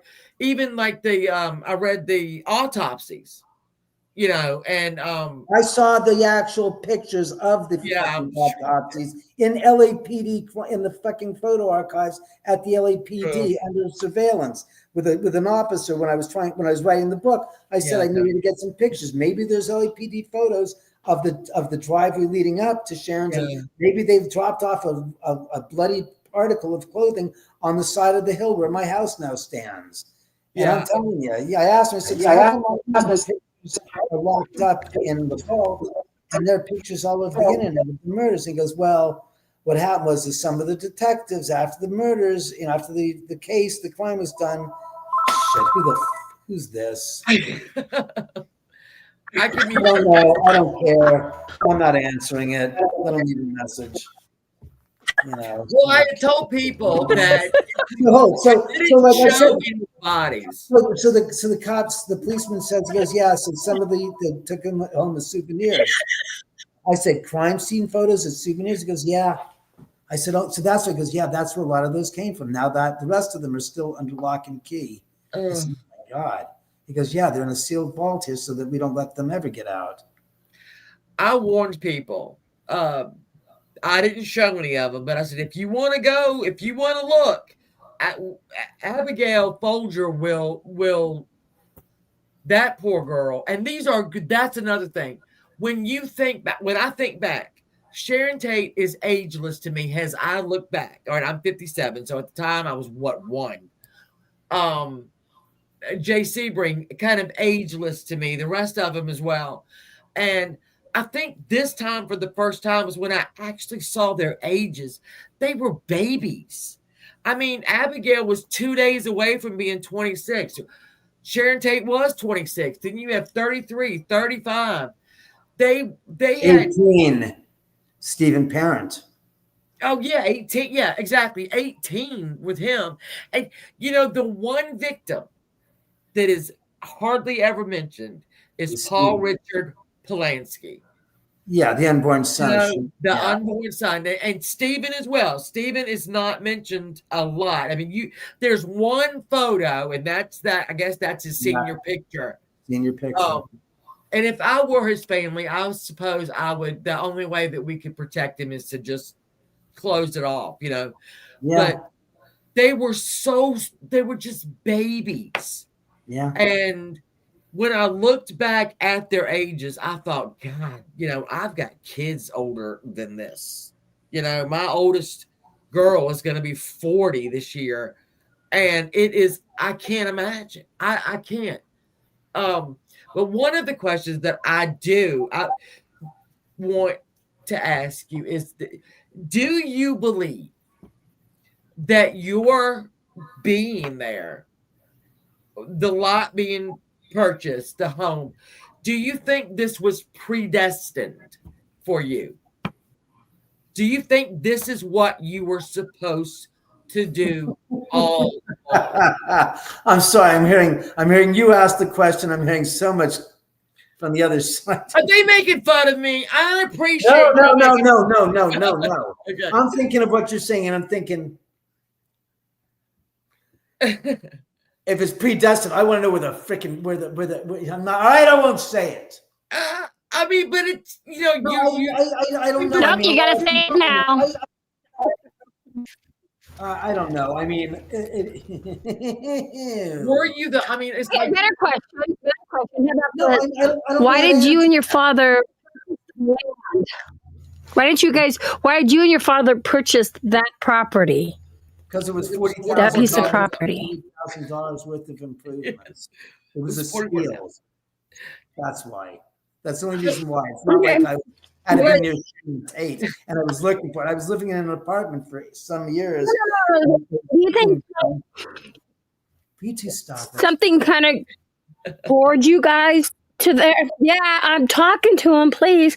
Like, led you and your father there to that land to actually because they were intrigued by you because okay, so that's where I'm. I'll tell you what it was. Okay, this is the story. This is the God's honest truth. Late November, Sunday morning at 8 a.m, I get a call from my dad. My dad says, "David, get up." And it's like, "What's up, Dad?" He goes, "He says there's a lot. I found a lot in Beverly Hills for sale." It's like, "Well, that's terrific, Dad." It says it's in the LA Times, and this is the classified. This is pre-internet. So you youngsters don't understand. In the physical newspapers that were actually physical paper, there was a Sunday classified section that would say items for sale. And so he was looking in the Sunday classified under real estate, and he found this lot, and it says 40K Beverly Hills lot for sale, foreclosure. And I'm like, Dad, it's 8 a.m. What is this? Look, get up. There's a lot. It says $40,000. It's in Beverly Hills. Get up. I want you to take a look at it with me. Come on, let's go. Dad, it's 8 a.m. Let me guess. The listing says 40K, right? He goes, yeah, it's 40K. I said, Dad, it's a freaking gosh darn typo. There's no such thing as a lot in Beverly Hills for $40,000. Come on, get off your ass. Wake up. Don't give me shit. It's $40,000. It's foreclosure. Get up and humor me, for God's sake. What do you have to lose? All right, Dad. I'll meet you. What's the address? Yeah, it's 110,000 Willow Drive. All right, great. Thanks. All right, I'll see you there in 20 minutes. Get off your ass and get up, and I'll see you there. Goodbye. I drive up. I have my 2 dogs in tow, and I'm like blistering, bloody-eyed, going, yeah. I get up here, and I look down the driveway, and I see a chain link fence, and I see the driveway, and then I see the pavement stop, and it's dirt. And I'm like going, oh, my God. I don't freaking believe this. Now, mind you, again, this is pre-internet. So I'm using a Thomas Guide, map guide book. Yeah. Which is the way we used to do it before you had Google Maps. Yes. You get Thomas Guide, the book, you find the quadrant in the page, and you find the quadrant in the section, and you go to that. And I'm driving, I'm saying, oh my God, that's where the Sharon Tate house was. And it's like I'm having a flood of memories just washing over me going. Childhood. And I'm like, oh my God, I haven't been here in like 20 years. And the worst part is I tried to find this place 20 years ago. I mean, after high school, trying to find it, I could never find it. I mean, it's stupid as it sounds. There's like 2 private driveways up there. Wow. And I was like, so figure I couldn't make the connection of where I was going. God knows. Yeah. But on that occasion, I did, and I'm like, holy crap! I said, that's. And I look in like my dad drives up. And I said, Dad, that's where the Sharon Tate murders took place, down the street down there. And he says, I don't give a shit about the Sharon Tate murders. Look at this lot. So I look at this hillside lot, and it's pretty steep. And I look and I notice that in between the weeds, there's pieces of steel rebar sitting on top of the ground. I'm going, hey, Dad, am I seeing rebar on the? He goes, yeah, because it looks like. And I said, well, if I'm not mistaken, and you can tell me if I'm right or wrong. I said, but if there's rebar on top of the gosh darn ground, that means there's caissons in the ground. And sure enough, there were 13 caissons in the property from somebody's previous construction that was halted 10 years earlier. And I'm like, hold on one second. Something's bothersome to me. Love this guy. No, somebody's hanging out in front of my house. I told you. Stuff that goes on in there. It's a very active house. So as I was It saying, is. It really is. all right, so as I was saying, God, it's awfully hot in the house. Wait 1 second. Yeah, it's 74 degrees. It's 81 outside, inside, and it's 74 outside. Let me open the window. Lord, it's Yeah. 27. Yeah, it's way too hot in this house. Still, it retains we retain heat like ladies retain water. But I didn't know anything about that. so we bought the lot for $40,000 with $100,000 worth of improvements. And then my dad's like, well, we're going to build this house and we're going to sell it. And I'm like, the hell we are. We're Yeah. not building a house to sell. I said, if I'm building a house with you, that's my goddamn dream come true. Yeah. We're not selling this place. And I told my mom, she goes, shut up. Don't worry. I'll take care of that. She's like, you just don't worry. Don't worry. You're not selling anything. Your home is beautiful. I've seen when I watched the movie, I was telling Emmy when I watched the movie, I watched it the first time, right? And I, watched it. And by the way, like the last third of it, I'm like, The 60s, where we go back to 1960. yeah, I love that. But then Everybody wants, why didn't you get back to the 60s earlier? I want more of the 60s. I want more of the 60s. And I said, well, it was that's terrific. Great. So you'll want the sequel and the prequel then, won't you?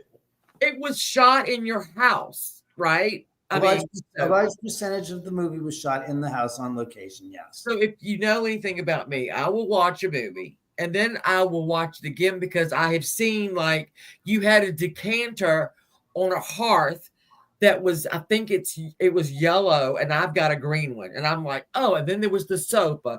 And then there was, I go back and I look at everything.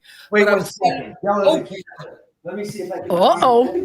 He's gonna bring it out. I'm gonna find mine. Let's go find put mine up. No. Wait a second. I want to see something. Where is it? He's gonna go get it. I'm telling you, my eye went right to that decanter. I'm like, I've got that. I've got it in green. But that's what I'm saying. I don't. Where's the yellow decanter? We got him looking through that.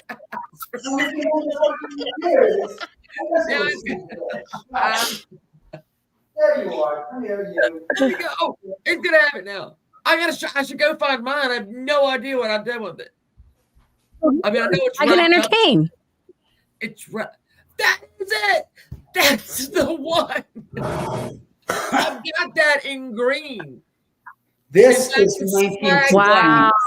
This is from like the late 60s as well. Yes. My sister had this. Boy, I love this. Isn't it called? I think it's called slag glass because I love it. It's yeah. great. It's huge. You see the base? Look how tall it is.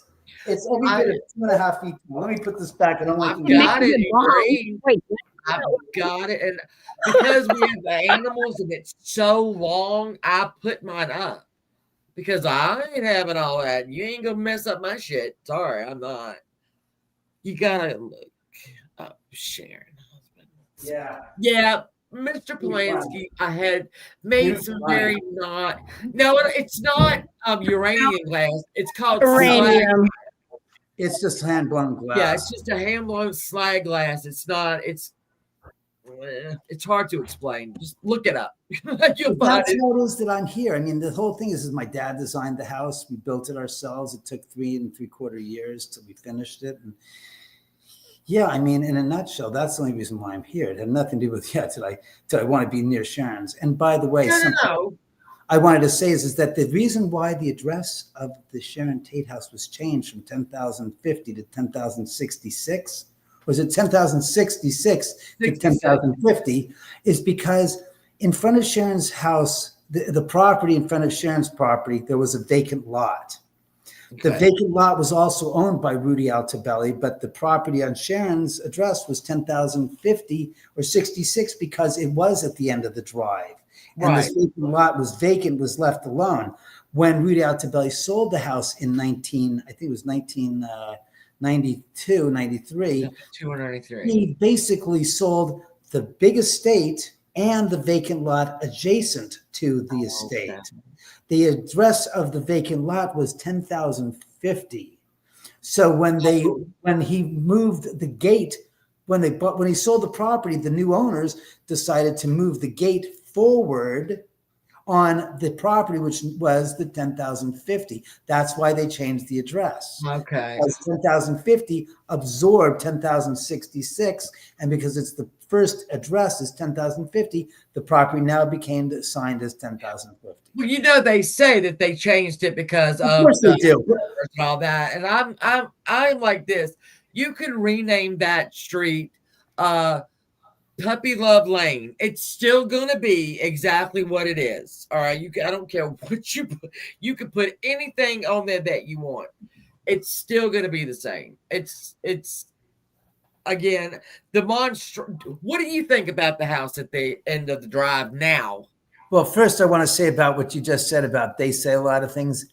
They do say a lot of things, don't they? They really do. And a lot of it is absolutely is this. It's the emptiness in the space around my fingers. It's the donut hole we call nothing, because that's what it is. It's nothing.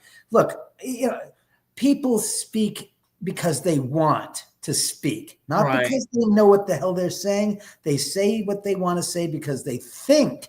The operative word is they think they know, when in fact they haven't the slightest clue. That's why I'm so excited, because I did all this research and I'm like patting my back. But if you're given the wrong information for a reason, as little, then everybody's going to have that misconception. Right. Until, somebody tells them the truth. Somebody. Yeah. And so now my whole way of thinking about, obviously that, what happened, but yeah, it takes a whole new meaning now. It takes a whole new evil almost to it. And the people who say that, there was cutlery and the silverware that was found down on the other street below Sharon's and this and that. And it's like, so maybe that's true. Maybe they did. Maybe it was from the property. Who's to say it was taken that night? Right. Who's not to figure that maybe that was taken some other night and it was found there by happenstance because somebody was started looking and poking, and the person who stole it originally some other time forgot to go and actually pick up what they left there because they were too stoned off their ass to remember they left it there in the first place. See, people apply present day methodology to 60 years ago, and I go, how can you come up with such? There's no connection.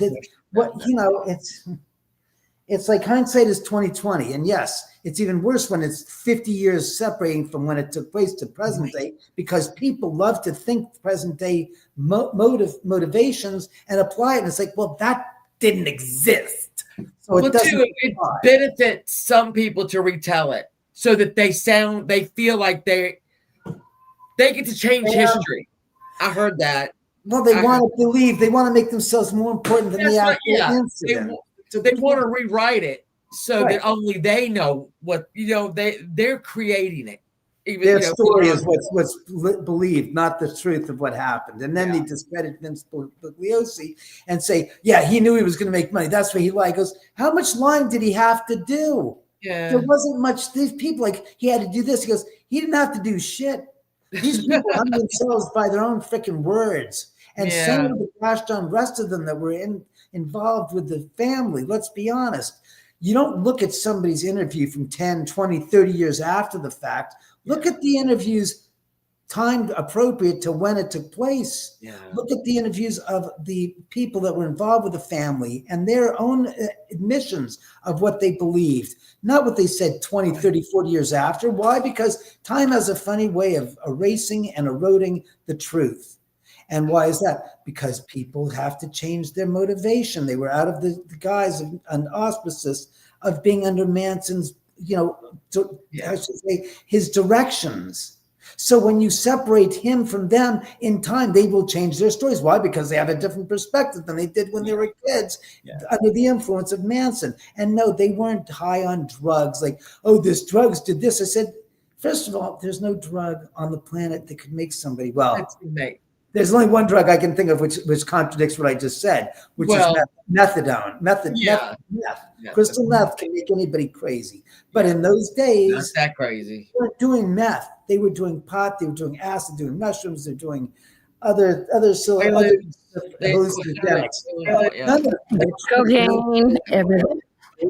None of which would made you prone to want to kill somebody. Right. And what Manson was working under was the sociopath doctrine, which means a sociopath is a violent individual who gets others to do his dirty work. He will thrive and thrill on the enjoyment of watching others do what he basically his directions. He was, he's brilliant. I'm sorry, people. I've said that through the years. His life. Oh Lord, talk about it. I mean, I'm not gonna boo-hoo over his life, but he was a manipulative individual. Real quick. He was small. He was obviously. I mean, he didn't know his dad. His mother was a prostitute. He grew up in a brothel before he went into, care. Pretty much juvie. And he learned probably from the best, and he was able to get those young. I was talking about this Monday. Any kind of cult. When people need direction, when they're empty, when they're looking for something, that's when they find these cults, these people that go, I got all the answers. All you have to do is come and I'll teach you all of it. And it always starts out very benign, very nice, and then as with Manson, it start getting, I can't wait to get your book, because now that I have talked to you and I know that you are kind of the keeper of the truth there, because not a lot of people want to hear that. They want to hear what I have been, and we all look up and, this ropes around the neck and, all that. That's what we want to believe, because even that's hard to believe. Then you have the actual, you got the actual 911, as they say. And so now I really can't wait to get your book, because I was always very interested in this. And I don't know why. I don't know if it was because, I don't know why I was always so interested in it. But what was funny is my son was born on August 9th. Uh-huh. And I mean, I had always been very into this. And when he was born on August 9th, I went, oh shit. Leo. Full circle. It's like full circle. Just like with the Paul Byrne and then Jay Sebring and the house being so close. And what are the odds? And even like George Reeves, because there was some, what are the odds in this concentrated area? And like the word vortex kept coming up every time I watched something about you, was vortex. So you've got different, things going in and out, and I don't know how you do it. And it's probably, I wouldn't understand how and you wouldn't be able to come into my house and have just, nothing going on. How I wouldn't even, our life is so different that I don't know how you do it. But then you would come to my house and go, "This is boring as shit." No, not. Moved. My friends aren't here. All that. I didn't say I travel light, but I don't travel that way. I mean, spirits go with, spirits go with, the spirits everybody has around them go with me. So, I mean, I don't travel alone. I'm sure I have one of my relatives with me. Mine are boring. What was I going to say? Jesus H. Christ. What? Oh, you're getting old. No, I just got caught up in what she said, and I forgot what I was gonna say. I had that effect on people. Oh, you have No, Mama T. We're like that. Sharon had one child that she was pregnant with. She was 8.5 months pregnant.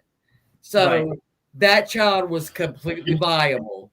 But, no. So this was her first marriage and her first child. Yeah, and by the way, Mama T, the murders took place August 8th into the 9th. So Friday night into Saturday morning, August 8th into 9th, around 12 midnight to around 12:15 in the morning, they were taking place. August 1969. Yeah, and they cut the lines. I mean, it's Yeah. I was born in 69. What did you say? What did you say? I just said I was born in 69. I was born in 68. Can you hear me? It's hard to believe, but I was. I was born in 69. I'm trying to think if I know you missed the World Series. You can't be no older than 45. We're missing the World Series, and I don't think we've nothing to miss. They're getting their asses kicked. It's 6-1 Toronto, top of the 9th. There's nothing. I'm not saying that I'm happy about that because we're not pulling for the same team, but I won't say which one I'm pulling for. I know you're pulling for Toronto. I have a feeling, not LA. Possibly, yes. I will not say yes or no, but yes, I am. Yes, she is. Yes. I am. She is. I like hockey, Toronto. I'm. I just wondered what the odds were to put money on Toronto to win tonight. Shit. You mean tell you why? Let me tell you why. Let me tell you. All right. So I'm in Lynchburg, Virginia. Okay. It is cold here right now. It is right. We don't get a lot of Blue Jays. All right. And not this time of year. They usually have effed off, right? So yesterday, my son is a gigantic Toronto fan. And so I was on my carport yesterday, and I looked over on my fence, and there was a Blue Jay.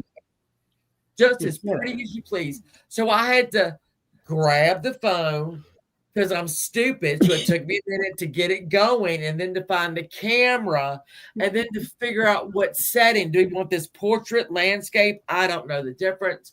Then I got on it and I had to widen it out. And I took a picture of the stupid bird that stayed there. And I sent it to my son and I went, what did I say? Sign? ? And he was like, absolutely. So last night they won. Absolutely great. Today I saw the same one. The same one was sitting. You mean it was frozen there solid? It wasn't the same one. It was the dead one you took a picture of yesterday that didn't move because it was dead. I got the picture. I mean, you can tell one is he's sitting there. Then the second one, it was a dead fucking bird, frozen stiff one. Yeah, he's like, he's still there. He's not going anywhere, honey. He's not going to move. He was very uncomfortable. He's not going to move. He's dead. You can tell. He was like it's a fucking board. So yeah, and I saw him again today. Today, it hasn't moved. It's dead. It's probably dead, and it could very well be a whole stock. I don't know. Yesterday I would have gone up and I would have said, "Hey, bird. Oh, you are dead. All right." End the story. That's why. Well, I thought he stayed there an awful long time. Thanks a lot. It could very well have been a sock. He just built his water on his pants. I didn't down the front of him. I'm not that uncoordinated. We're Toronto fans. I can't help it. Oh, piss off, Toronto fans. My God, hold on. I'm going to get a goddamn. That's why you don't talk shit about the Blue Jays. Oh shit! Down the front of him. He's gonna sue me for his pants. Not my fault. Just remember, we're at a restaurant, okay? Everybody's spilling drinks all the time. This is all fucking wet. God damn. I thought about, should I drink a Thanks beer? a lot, before Spirits.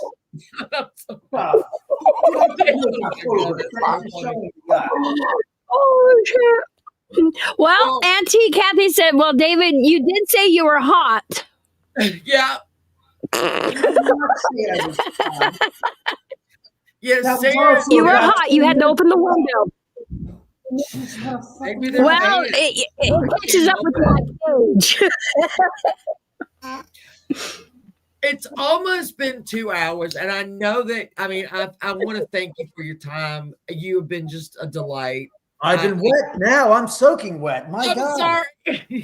Oh my God, Shannon, you got David wet on your live stream. I'm gonna make my merch. God. I got Damon. I got David Oman wet merch.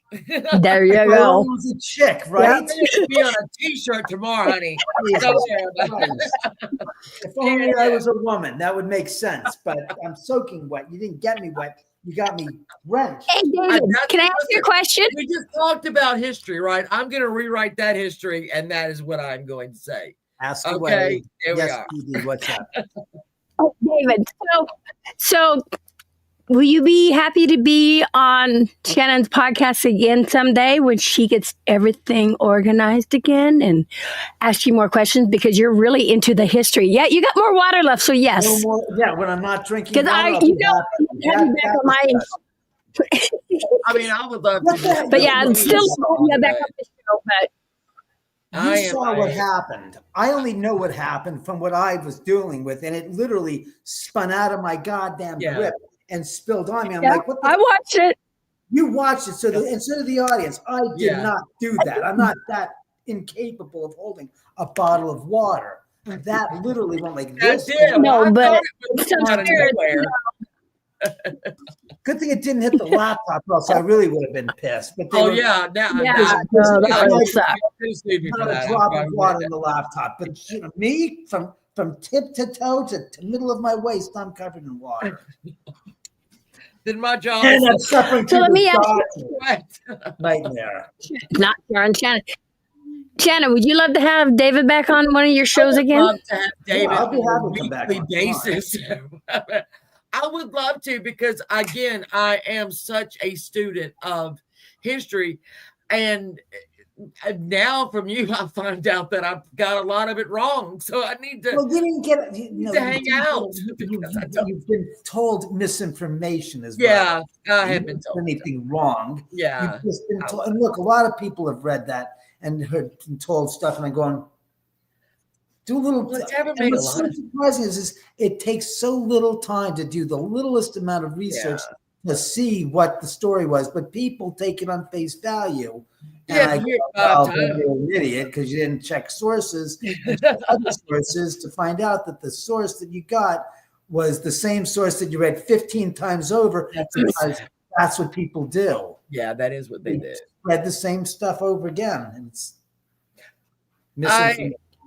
And he has a lot of history of the other people you like too. So I mean, I think I can learn a lot. To never have been there, I have such a respect for the history and the people that like we're talking about silent film stars who had no idea how to be stars. Nobody knew how to be a star when Clara Bow came along. They didn't know. There was no, and I think even in the beginning of silent films, the companies didn't even want the people's names on it. Why would they need their names? And watching all that, and I was telling my daughter back then, they would make $5,000, $10,000 a week and pay no income taxes. Oh yeah, that's the highest paid people. But that's like Chaplin got that. But most people are making $100. But again, the price of food and to survive and for a room was like $3 for a week. So Yeah. you're talking about a car was like $1,000 was an expensive vehicle. Beautiful car. Like Gloria Swanson is one that has always intrigued me. Her and Joe Kennedy, don't get me started on that. Yeah, that's another story. Don't Okay, I'm get going me to stay up for one moment. Time out. Aunt Kathy Storytime said, please come back, David. Oh, And thank you for the 999 for Shannon. And there's other people in there that they definitely want you to come back. Y'all are gonna buy me the book. I can't wait to get this book. This This is a book good is gonna be in book. my house. People that Next week. People that have bought the book have said to me that they liked it because it was easy to read. It was easy to understand. There wasn't a lot. There was nothing as far as dramatics are concerned with devils and demons and stuff like that. It was pretty much straight and level. I said, well, that's how we live our lives. It's straight and level, not on a basis of, oh my God, oh my God, oh my God. I said, we don't live in the world of ghost adventures. I said, that's not reality. That's just bullshit. That's drama-filled nonsense. All right. Yeah. I mean, yeah. I can't thank you enough. I know that. I mean, we've taken 2 hours out of your life. You didn't have to do it. You saved me you don't get it. You saved me the agony of having to watch this freaking gosh darn debacle of a game. Because it's a repeat of last night. The score is careful because that water is ready to come back. The Dodgers score one more run. It'll be the same as last night because it's going to end like that. God. Don't get wet again. You're gonna get wet. No shit. You're dumb. But I do appreciate you, and I would love to speak to you again anytime, anywhere about anything. Get it up. I'll be happy to come back on. I appreciate you so much, and Emmy, thank you for setting this up. I really appreciate this. No problem. This is gonna mean a lot. It means a lot to me. It really My does. pleasure. Emmy's got something to say. What you got? So Mac wants to know because every Halloween you do something, and are you going to do story time this year? Honestly, I have nothing planned because nobody's come here to like rent the house the entire month or come out here to investigate the entire month of October.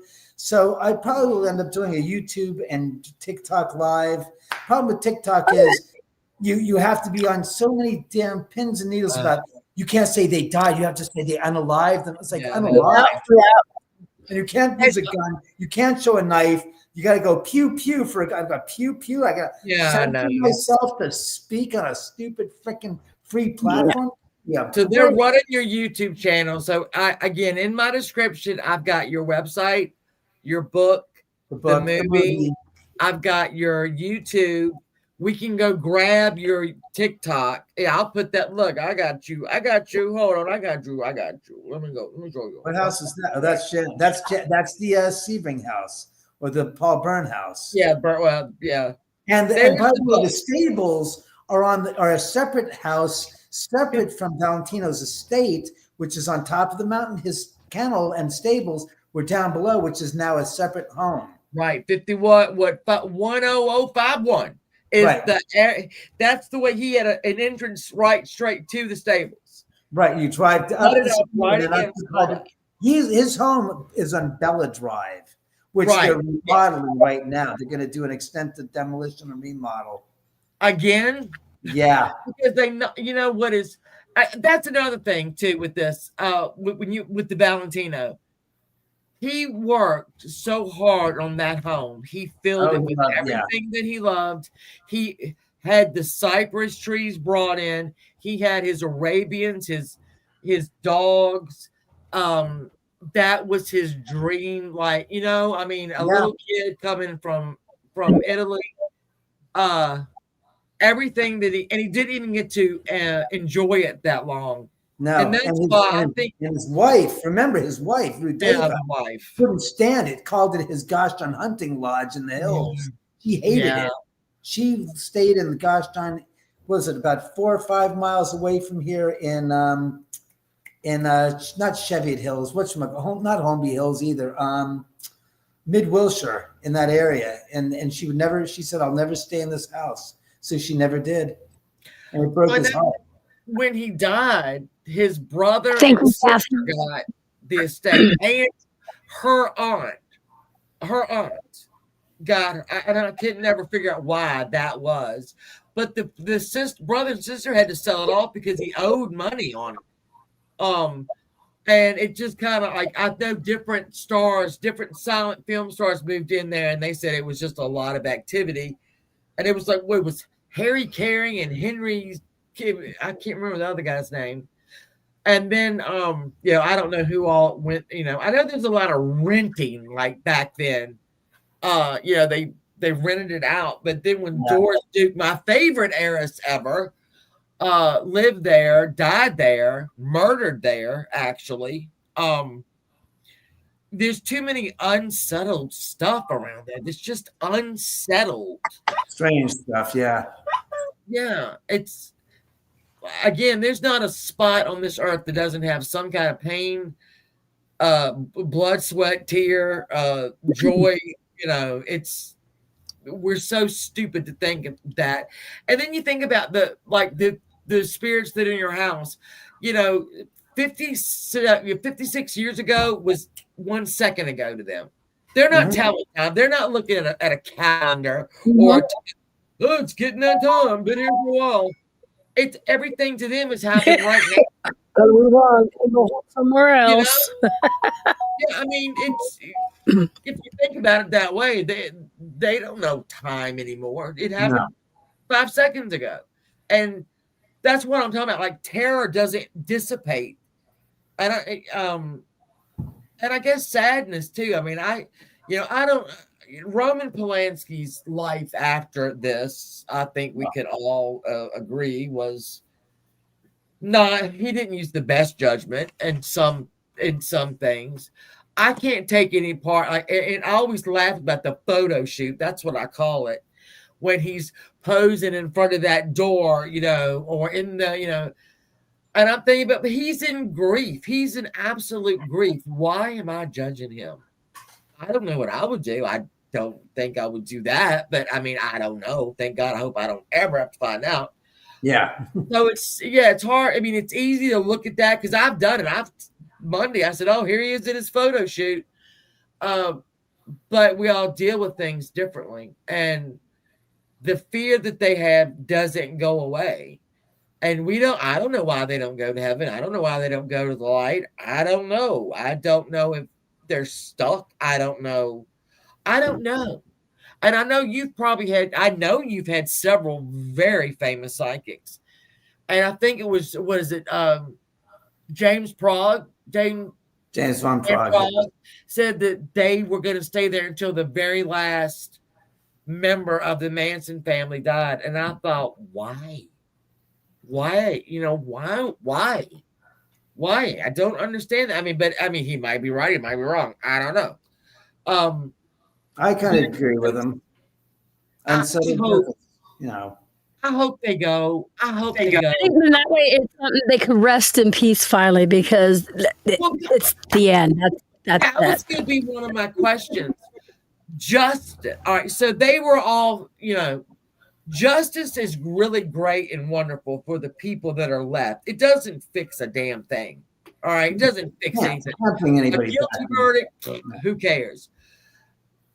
Well, better than an innocent verdict, let's be honest. There's no justice for them. They're not in the courtroom going, yay. They get no justice. There's no justice for her, Sharon Tate. It's a nice feeling for the people that are left behind, but she ain't got no justice because they are put in jail. It doesn't change anything. She's still repeatedly going through this. No. You don't think so? Not on your life. That's good. That's a myth of humanity. Let's be honest. You mean like the terror? No, the idea that they're reliving the demise of their existence in that one final moment. I hope not. It's ego speak. It's human ego speak. The idea, first of all, we have no idea, but I can guarantee you one little thing.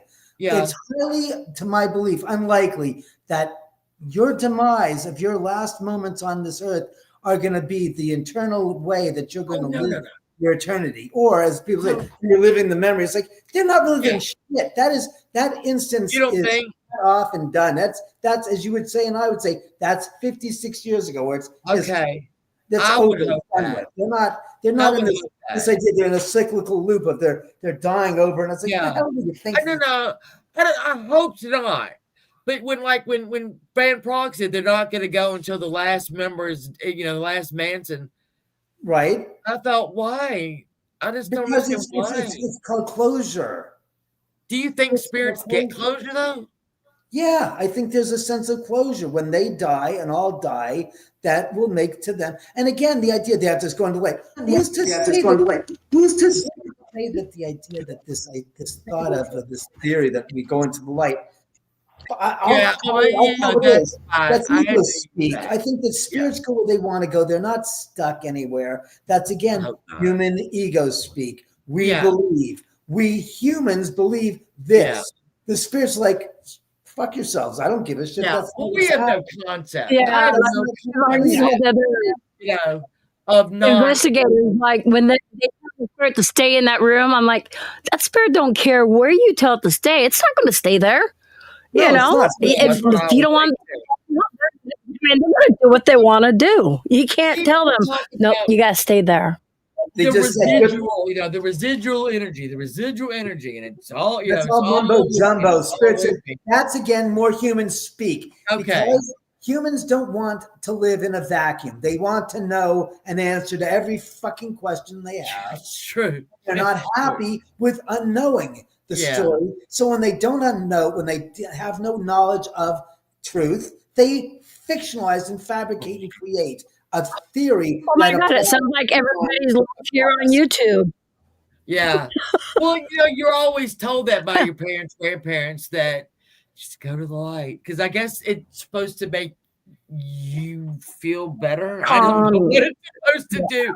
But if you growing up in Lynchburg, Virginia, the home of Jerry Falwell, the fat bastard, everything is, I'm sorry. I mean, but it's done to control you. It's all that is done is to control you. So I get that. Like an obedient child, you'll go every Sunday. You'll give your tithing on your gosh darn on the plate. You'll listen to their hypocrisy of their political viewpoints, and they'll sprinkle a mixture of the Bible in there, and then they're off to saying raising more money so they can get wealthy as fat cats do. Let's be clear. Yes. This is all human speak. Spirits don't give a rat's ass what humans think or believe. They know what they do, and they don't care what we think. And this is why people want to know so much about the spirit. And unfortunately, the old question is what's the oldest question in the world? What happens when you die? We'll never know.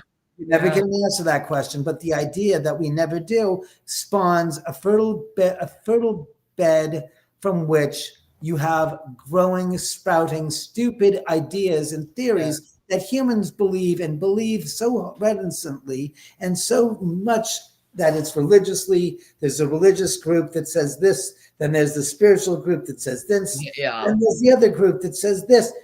They haven't a freaking clue. That's the only thing they share in common is they haven't the right answers. Yeah. That's the problem. The fact is from what I've seen here, a lot of these theories hold this much water.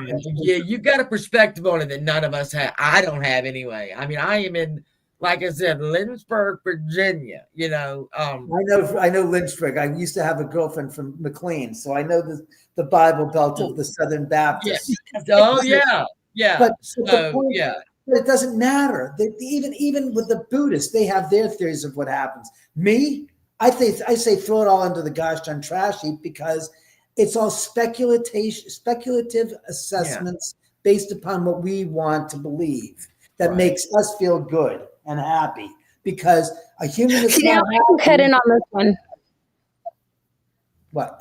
I just want to say a lot of times the spirits, this is when I go and do investigations and stuff like that. I don't want to know anything about the place, the house, the land, or anything like that because the spirits will tell you the history and will tell you the truth and stuff. And then a lot of times you'll go back and compare it. Other people that talked with the spirits had the same answer. But when you look at the history of the books and stuff, it's like, It What if doesn't this match. fucking shit That's why happened? this is Yeah, blown it don't my match. brain.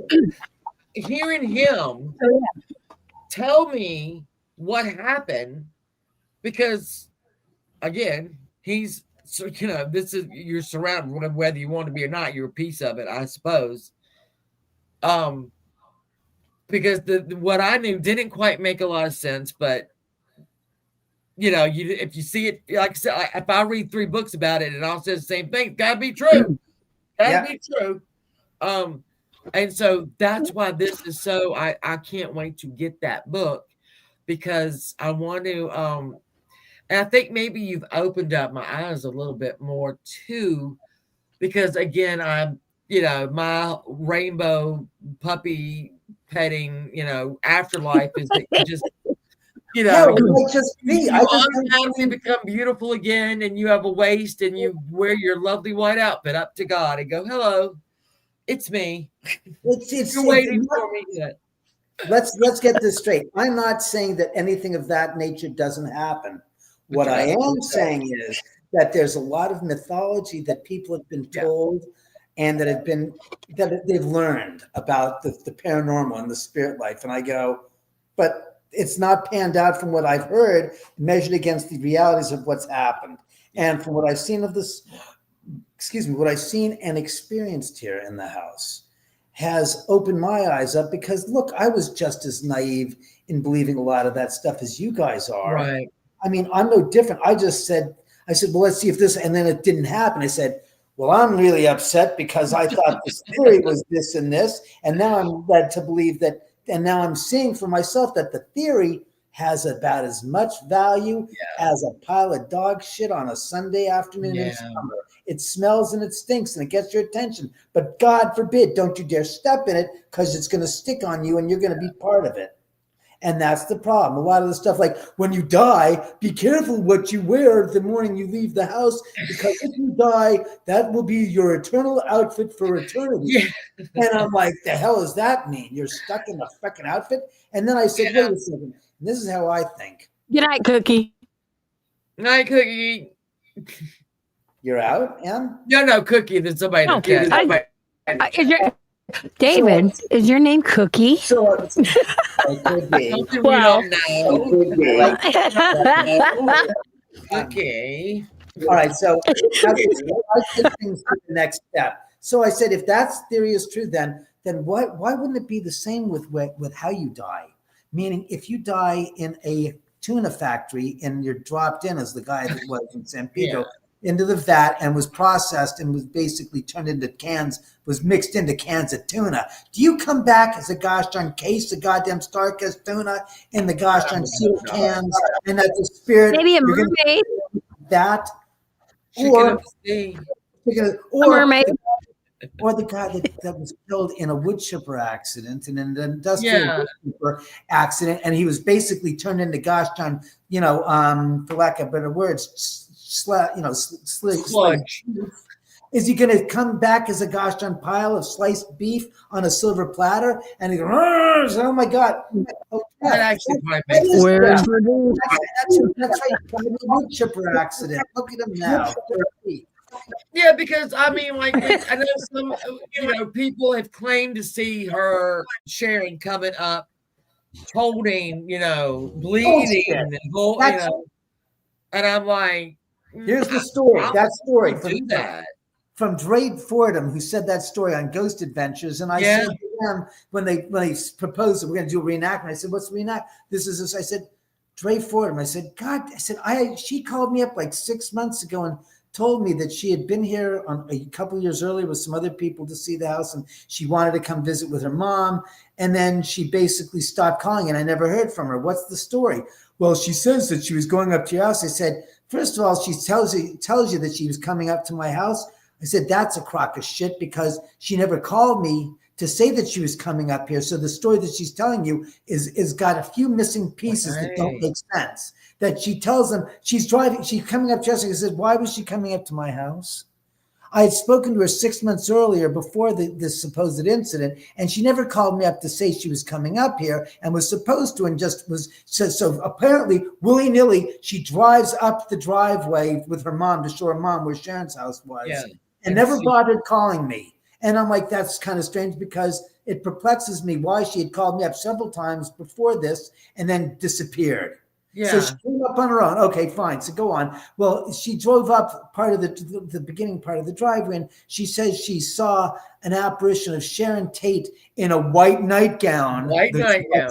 Which she was killed covered in blood and clutching her pregnant stomach. Right.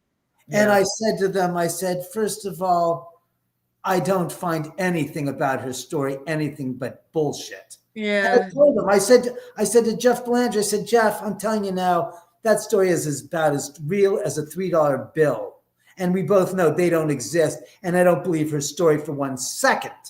I said, secondly, when I saw Jay Sebring's apparition here a few years earlier, he didn't have any gosh darn outfit that he was wearing when he died. And I know because I've seen the pictures of those god-awful freaking striped jeans he was wearing, and he wasn't wearing those. And he wasn't wearing the button shirt that he had when he was killed. I said he was wearing a freaking suit, and he didn't look like he was damaged, and he didn't look like he was gunshot, and he didn't look was at all a corpse. So don't give me this story that this broad who doesn't know squat, so was trying to come up here a bunch of times and calling to do so, never followed through. And then you're telling me she saw her where? At the bottom of the driveway? Yeah. At the bottom of the driveway, dressed like she did when she died. Says, first of all, why?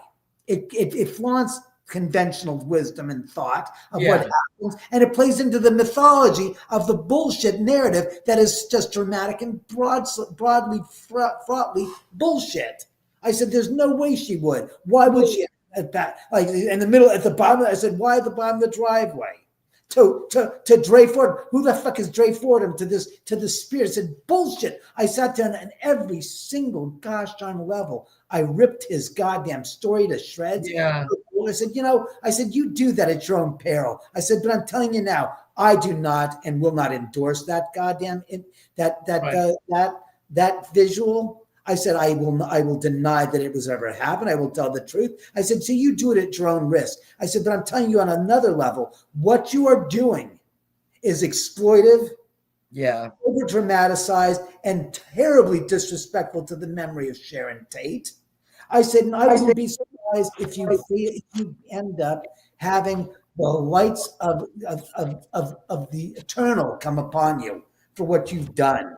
I said to him, I said, you're gonna. I said, I'm not gonna be held responsible for what you've unleashed. Well, there you are. And so they're doing this. They're here for 4 days. The third night they were here, they're doing B-roll. So they get the girl in the nightgown, and I still have the nightgown because she left it here. And when she changed and I found it, it's like, okay, I got the nightgown. Of course, I washed it, got the fake blood out. Yeah. She's down the street, maybe about 100 feet down the driveway. Maybe no, she's more than 100 feet. She's probably about a quarter of a mile, not a quarter of a mile. She's like a tenth of a mile down the driveway, and they're shooting pictures of her bloody, holding that belly. She's here. I'm taking a picture from where the lights are behind the lights, and there's one picture where there's this ball of light pouring out of her stomach. Oh. And I'm looking through the picture and said, wow, that is strange. That is unreal. I said, I can't believe that. And I looked at the other pictures and I said, what the hell could have been reflecting from her stomach when she was wearing nothing reflective? And the lights were in front of her and nothing behind her. So it can't be a light from behind her. Otherwise, she would have been a silhouette. So I was like, I don't know. Yeah. But I told them, I said, the night that they shot, the next night they shot the investigation, the lockdown, they started at 9:00. I go walk to the top of the stairs. And before I was leaving the house, I said, Spirits, I know you want to fucking throttle them and kill them and immobilize them. I'm begging you to leave these fuckers alone. I know that you want to tear them apart and to crap all over them and to really malign them. I'm begging you, please don't. I know what happened last night. I said, I told them not to, and they still did. So don't blame me. I'm sorry. I walk out of the house. Jeff Belanger, the producer, comes and goes, what the hell was that? He says, what was what? He goes, what did you just do up there? I said, I basically was pleading with the spirits to not go haywire on your asses and to mess your whole shoot up. I said, because I have the sick feeling you guys are in for a terrible night. And you guys have opened up a can of worms that you are not prepared to deal with. And he goes, will you do it again? I said, no. Will you do it again? I said, will you do it again, but a PG version with no cursing? And I shook my head. I said, well, yeah, fine, I'll do it. I said, I'll do it. I said, sure, but you've paid for the rental of the house for 4 days. I'll be happy. Fine, I'll do it. Yeah. So I did a cleaned up version of the same thing I just said 5 minutes earlier. They start the show. They start investigating. I'd say about an hour in, maybe 2 hours in, Zach comes storming upstairs, walks out and falls down on the pavement in front of the house. And I'm outside and I rush up to him and I said, Zach, you okay? And he's like this. I don't know. My head's spinning and I just feel and there are no cameras there. It's just me talking. And then Jeff comes up and the other producer comes and goes, are you okay, Zach? He goes, I feel like shit, man. I don't feel good. And he wasn't acting. He was laid bare, nailed to the cross up the creek. And it took him like 10 minutes to catch up. And, I forgot to mention that they started at 9 o'clock. So after I said my thing, they started to roll and all the cameras died and all the equipment failed. I said, what happened? He goes, all the batteries are dead. I said, in the backup batteries that are in the gosh darn van connected to the house, they're dead. So they had to start an hour later. So instead of 9 to 3, it was supposed to go 10 to 4 in the morning. So they started 10 o'clock an hour later after they recharged all the batteries and started. So I said, and so it begins. Yeah. And I was like, you guys are going to have a hell of a night, and I'm not held responsible because you shit on somebody's grave and you deserve to get crap right back on your heads. So, so at 1 o'clock, I hear them all walk up and they leave and goes, well, I said, it's 1 o'clock. You've been in there for 3 hours. Yeah, we have enough evidence. We got to get out of here. We're done. We got plenty of evidence. And that's when they left. And the next 3 days, they were sick in bed here in LA at the hotel they were staying at. So I can't imagine how frustrating it is for you to open up your home, open up yourself. This is what's going on. Yes, please come in. I want, this story out. And then to see it completely twisted and to be nothing that they, you've had what? It's like 10 different TV shows. Yeah. All of them, by the way, highest rated. David's episodes of these shows are the highest rated. For the first 6 episodes we're out here. Yeah, we did the Nielsen ratings report. Yes. But again, and as one producer said to me, goes, David, you know as well as I do, we're not a documentary film company. We're here to do a show, and it's got to be for TV, so it has to be entertaining. Right. And I said, he goes, the bottom line is it's entertainment. It's not, nobody's going to sit there. I said, but you guys, sometimes you say things that are not true or are factually inaccurate or distorting the actual facts. And he goes, right. Yeah, well, that's that we have to take license to do that. It's a TV show.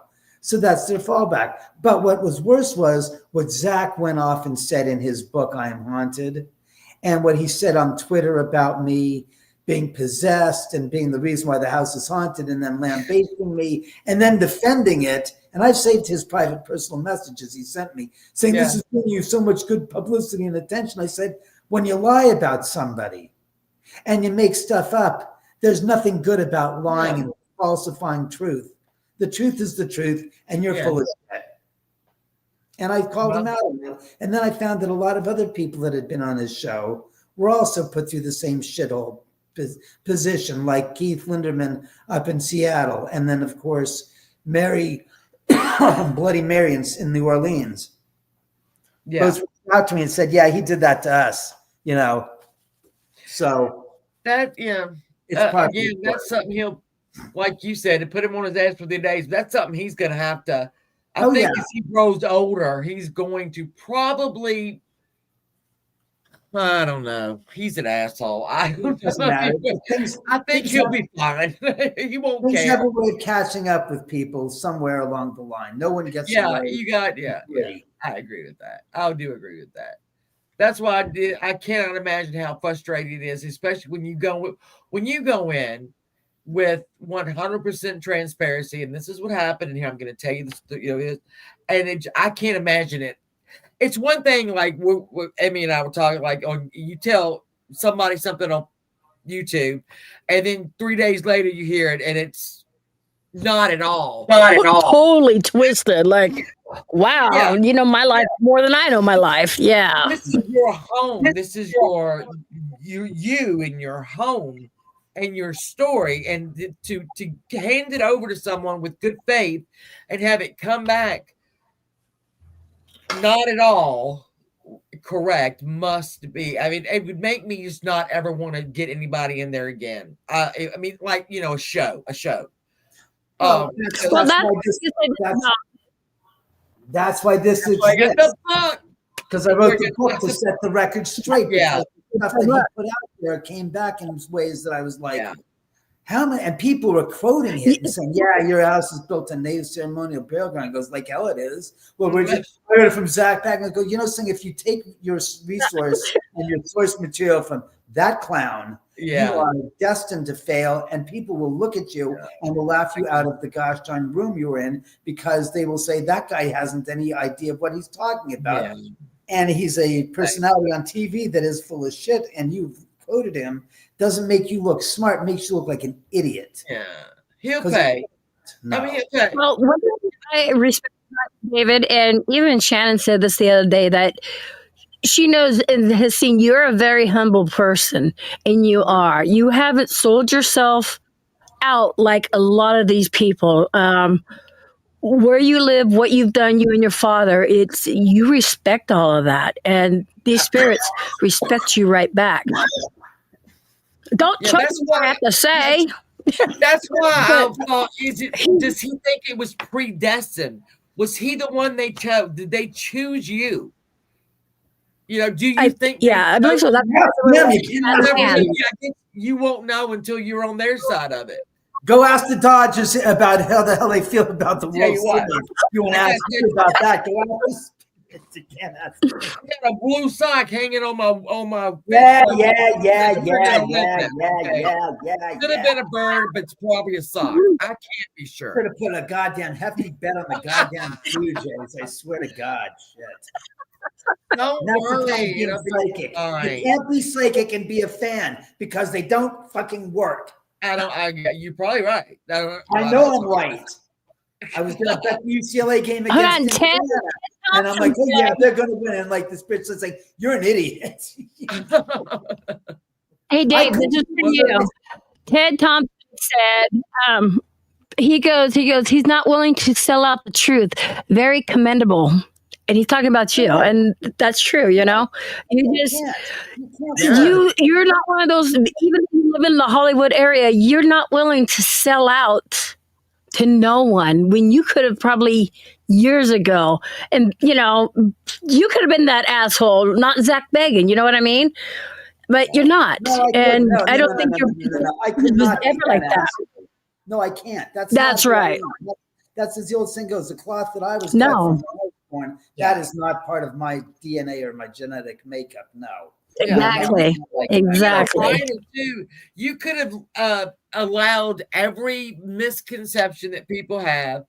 You're a writer. You are in ground zero, right, of this. And you could have written you could have written anything. I could have written I could have written, and then I didn't. You know, and you didn't. You said no. It ain't this complicated, people.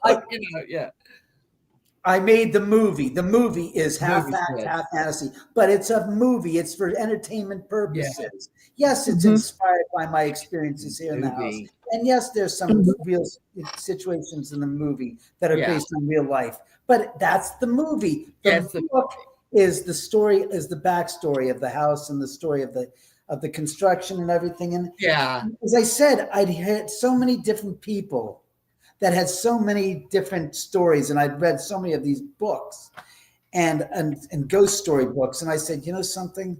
No, that's not. I don't know who wrote these books, but I know that I've read them and I don't find them accurate.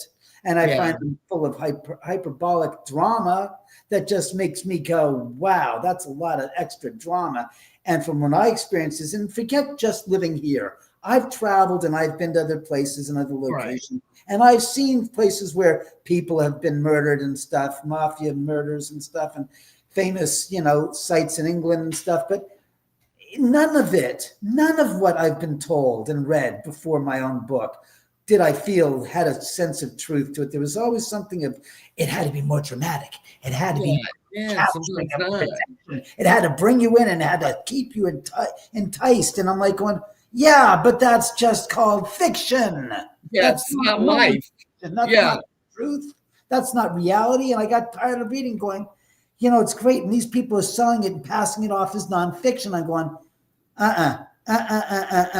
This is a lot of what they perceive in their mind and what they create in their perception is not accurate. It's because dull is what it is. Yeah. And when dull doesn't sell, you go to the next step of making it more grandiose. And I said, I'm spoon feeding it. We're being spoon fed stuff. Do you know what I'm saying? Like with the, I noticed that one woman that you're talking about said when they went down to talk to her, oh, I'll never go up there again because a couple of days later, I'm like, okay.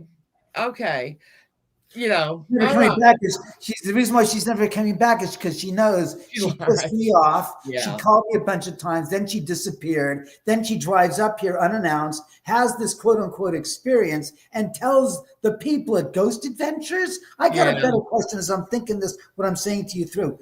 How the flying fuck did she ever get in touch with them? And how did they get in touch with her? Because they did not get her from me.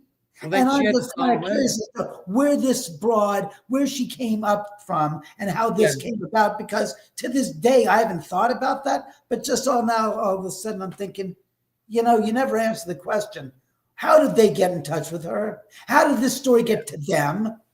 I don't know, because it didn't come from me. Right. So tonight when you go to bed, okay. Don't laugh at me. I'm just asking. So tonight, when you go to bed. I'm laughing. Yeah. We're going to stop reading our mind. Let me catch up. Do you get snuggled in there, right? And I know, don't laugh. You know what I'm saying. I'm laughing because of what Ken said. Jesus Christ. On the average night, is there anything going on? Is it, or, I don't know. What do you consider an average night? I know, don't get anything. When you lay there. Stay here, Reg. Is he? Yeah. I'm talking to the dog. He's walking the fuck away. Thanks a lot, shithead. Walk away from me. Some royal shadow you aren't. All right, so you were saying. We should have made him go running around his house with the camera, but I'm not going to do that. I'm good. I'll do that. You want me to let me take his ass outside first, and I'll take you to the house? Sure, I don't care. Why not? If you want to. I don't want to, but you want me to, so I'll accommodate you is what I'll do. Or do you want to do it tonight or have that? Am I on a canoe, so I need to know Can we do this again, and then you do it then? That way what time is it? You can do anything you want except for strip. Oh, well, fucking hell! What do I care? I thought there was going to be a striptease at the end of this. They were going to strip. I can take you outside for less than a minute. Come in and take you for a tour of the house if you want. First of all, you forget it's the goddamn 2 nights away from freaking Halloween. I know, you're right. Well, let's do it some other times. Like, really, we're in the freaking 2 nights. I just don't want to. I don't want to. A haunted house walkthrough tour. Let's go. Let's do the tour. I just don't want You're not putting him out of his way. You're not putting me out. I just watching tidbits of the Dodgers get their ass kicked 2 nights in a row. What are you putting me out from? From watching television? Dodgers fuck up again. News at 11. The news at 11. Yeah, you're taking me out of something I'm not going to do. Yeah, but I might want to go watch the end of that game. Oh, kiss! The game's over, honey. You're about 20 minutes past. Go look at your watch. I saw a bird. I told you about the bird. The bird's frozen on the fucking wire. What do you have to tell me about? I'm telling you, the fucking bird's still out there right this fucking second. You put a flashlight. The bird's there. You think he's alive? Usually, he's upside down today, and I did wonder about that. I thought, why are you upside down today? His fucking feet. You know what you didn't realize? His poor fucking toesies were frozen to the goddamn wire. He couldn't move if he wanted to. He was alive the first day you saw him. He's like, hey, dumb shit. You think you might help me? I'm stuck here. I'm not moving. Second day, it's like, well, I'm still here. What do you think? I'm happy. I'm dead. I'm frozen to the goddamn wire. Defrost my feet. Why don't you? He wanted me to help, and I just took photographs of his death. Yeah, you did the right thing. Oh, let the doggy out. Help me. David, go let the dog out before he pees on your floor. No, he's now. Go let him out. Watch where the dog is. There's the dog right there. He's sitting on the goddamn couch. And somebody wanted to know, what room are you in right now? I'm right where are you at? What level and what room? Top floor dining. I'm right now sitting in front of the dining room table. There on that side of me is the whatchamacallit, is the front door. Okay. Right there. See? With the igloo ice chest. That's an igloo. Remember the last time we were doing an interview and we were talking, or I was talking to you, and there were some people at your house that was investigating. And as we were talking, that door opened. Yeah, that door opened like, here, let me help you and escort you out. Yes. Or welcome to the home. They're coming in. They're not leaving. Well, no, the other people are leaving. They will go through a window when they leave. They come through the front door when they exit the front door. Yeah, that door opened by itself, and he had it slammed shut. It was latched shut, whatever, locked. Yeah. So Well, and it opened. It was like, oh, really, baby, yeah. I would love to do this tour. I would love to do this tour, but I have got to get up at 4:15 in the morning. Forget that. I know it. I got up at 4:15 this morning. Let me do something. Come here. Let me at least give you a walk around the top. Give me a walk around. All right. So I want you to go through it, but I'm gonna be. Yeah. This is the kitchen. It's a little messy, of course. It's okay. We love it. Looks better than my kitchen. It's a nice small kitchen, but it works with the passage. Yes, there's where I was standing. Right there was where I was sitting. You see the chair there? That was there. Yeah. Oh yeah. There's the dog. There's the cat. There's Sam. I am too for a cat. Sam, say hi. Samantha. Hey, Meow. Meow. We have two black cats. I don't want to tell their names. Sam, say hello. Samantha. Speak. Samantha's like, I'm not having it today. Sammy. You guys be quiet 1 second. Sammy, say hello. Did you hear that? She said hello. She's meow. That's it. I love her. I've got two black and there's Domino. There's my other cat. Oh, she's not afraid of people. She hates people. Yeah. Loves spirits, but hates people. There's my friend's haunted piano that she gave me. Her mom had passed away a year ago. She brought this upright piano to bring to the house. Can I see the artwork above it? Yeah, there's Sharon. Oh, wow. Valley of the Dolls. That's one of the pieces of Sharon. There's the haunted bathroom. The one that people get locked in? Yeah, that's on the third floor. This bathroom people have gotten locked in that bathroom as well. Of course, this is the living room. There's Reggie. Say hi, Ray. God, thanks a lot for yawning. Amazing. There's Mr. and Mrs. Bones, the happy couple. And there's the portrait, another portrait of Sharon. Wow. All done by the same artist, Joey Moss, who also painted the poster of the house up there. He also did the Capitol Records building there. He also did amazing. He did these two douchebags. I love that. Big douchebag, little douchebag. Oh my God. I love that. Bree, she was almost perfection. She really was beautiful. She was a great person as well. Really wonderful human. And there we have the figurines. First, there's another portrait of Sharon. God, so beautiful.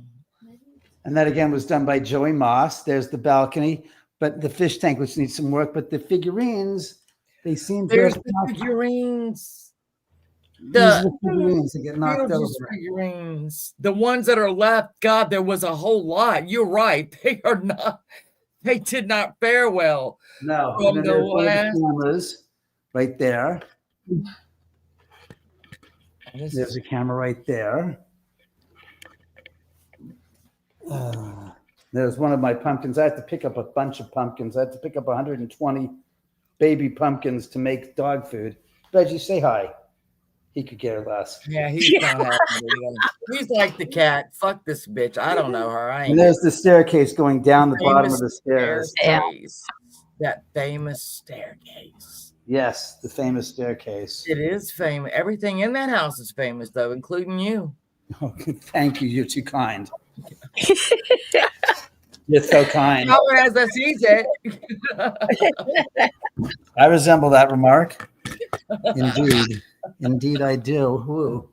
I do want to thank you for your time, though. I cannot thank you enough. I really Oh, can't. thank you. Like I said, the fact that the game went as bad as it did, you're doing me a favor and you don't even know it.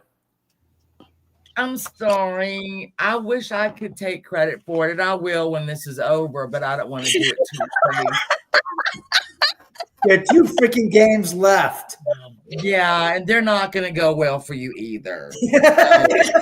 I don't want to bust out anything, but If one didn't go bad, it would be one thing. But if they both go bad, it can't be because they can only lose one game and they're done. So. It's only going to be one more. Don't worry, it's almost over for you. Oh, you mean the Blue Jays are going to get their first World Series title? Is what you're saying? Well, I don't want to brag. Henry, what do you think? Since you're the psychic. I'm just saying. I'm sorry, David. I'm so sorry. You'll be put out of your misery very, very soon. Very slowly. Since you're the psychic, got any inside information on what's going on with this small studio that's interested in the movie and the franchise? No. Great, that's terrific. 3 weeks I've been waiting to hear back from them, and my contact said, I called them on Monday. I said, I haven't heard back. It's like, well, frickin' they had interest last week to meet with you to discuss it. And that's like 2 weeks later plus since we've talked. I would be calling, definitely be calling because, things happen. An emergency in the family is what I'm hearing. That was that might be what you're picking up on. Excuse me while I plug this in. That might be from my contact, the manager. His father had some type of a cancer surgery done on his I think it was on his bladder, and he was recovering, and he's staying with my friend, my friend who's a manager, and that's what he said. My dad's staying with me. He's recuperating from the surgery. Okay, that could be it. That's what I think you're picking up on. But again, it's a family emergency. It's not nobody died or anything. It's just a family emergency. So that's his thing. But he reached out to the studio on Monday again, because two and a half weeks ago they said, let's talk next week. And I'm like, that was 2 weeks ago. We haven't had the meeting yet. And he goes, no. I'm like, yeah. Give them a call. Give them a call again, because this is October. Do that. Do you think this is definitely going to land? I'll just ask you this way, Emmy. Do you think this will land? Is a better question with them. I feel yes. That's me. I can't say for anybody else. Yeah, no, I feel yes. That's why I'm telling you. You need to call them, or they need to. You need to have. My friend Matt's got the manager. Matt's got to reach out to yes. them and talk. Yes. Well, and I talked to him on Monday. He sent me a message Monday. I said, "Fine. Tomorrow's Thursday. I've waited enough. By Thursday, I figured I could reach out to Matt and see what's happening." It's a business deal. It's like, I don't have time to wait around for your call, or you saying you're going to call me. You know the half. Nobody else would, but you know the half of it because you're psychic. Yeah. So they need to get off their. You need to call. Your manager needs to call them, definitely. If y'all, they're talking about the stairs. There's a some great photographs of David on the 3rd floor looking up through it. Y'all need to go if they're Yes, out there. we're going. That's it. They're Francis, amazing stop. stairs. Fine. I'm gonna goddamn show you the We're gonna goddamn. do it now. We got to go. You goddamn horny shit to me. You're killing me. The stairs. You're talking about the stairs. Well, let's go fucking see the stairs. Here are the stairs, Yeah, and we're gonna go down the stairs. we're gonna go down the stairs. Down. We can break this. You know, as going down the stairs, see, I get nauseous on that. I think it's on the second. You start to get Jim Morrison. I got one. Here, give me lights. Loose. There you I mean, go. this house is so amazing. God, it's so amazing. Look at this. This big 6 foot, or it's a 5 foot tall poster of Jim Morrison. Who we were talking about early, Jay Sebring, did that hair.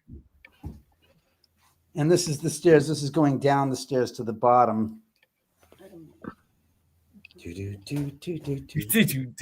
Oh, wait. This is the funny hallway. Yep. Oh wow, I'm getting. Whew, no. I definitely feel there's energy here with us right now. My head's feeling like. That's what I was saying. I was feeling nauseous when you went down to that second. This, of course, is the theater room, the 3rd floor.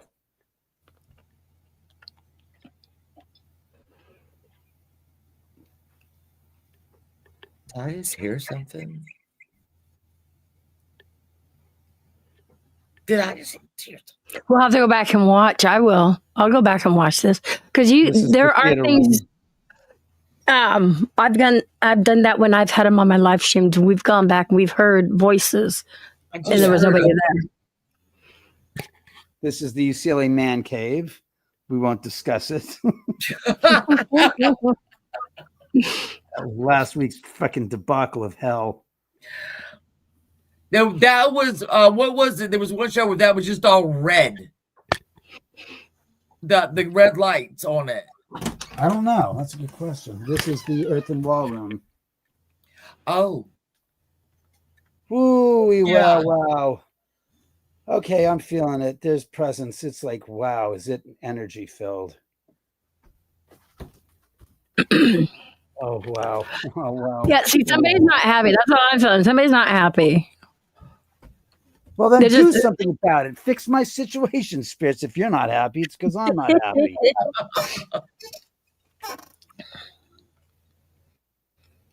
Oh wow. This is one of them. Imagine that. That's just. Oh, it's intense.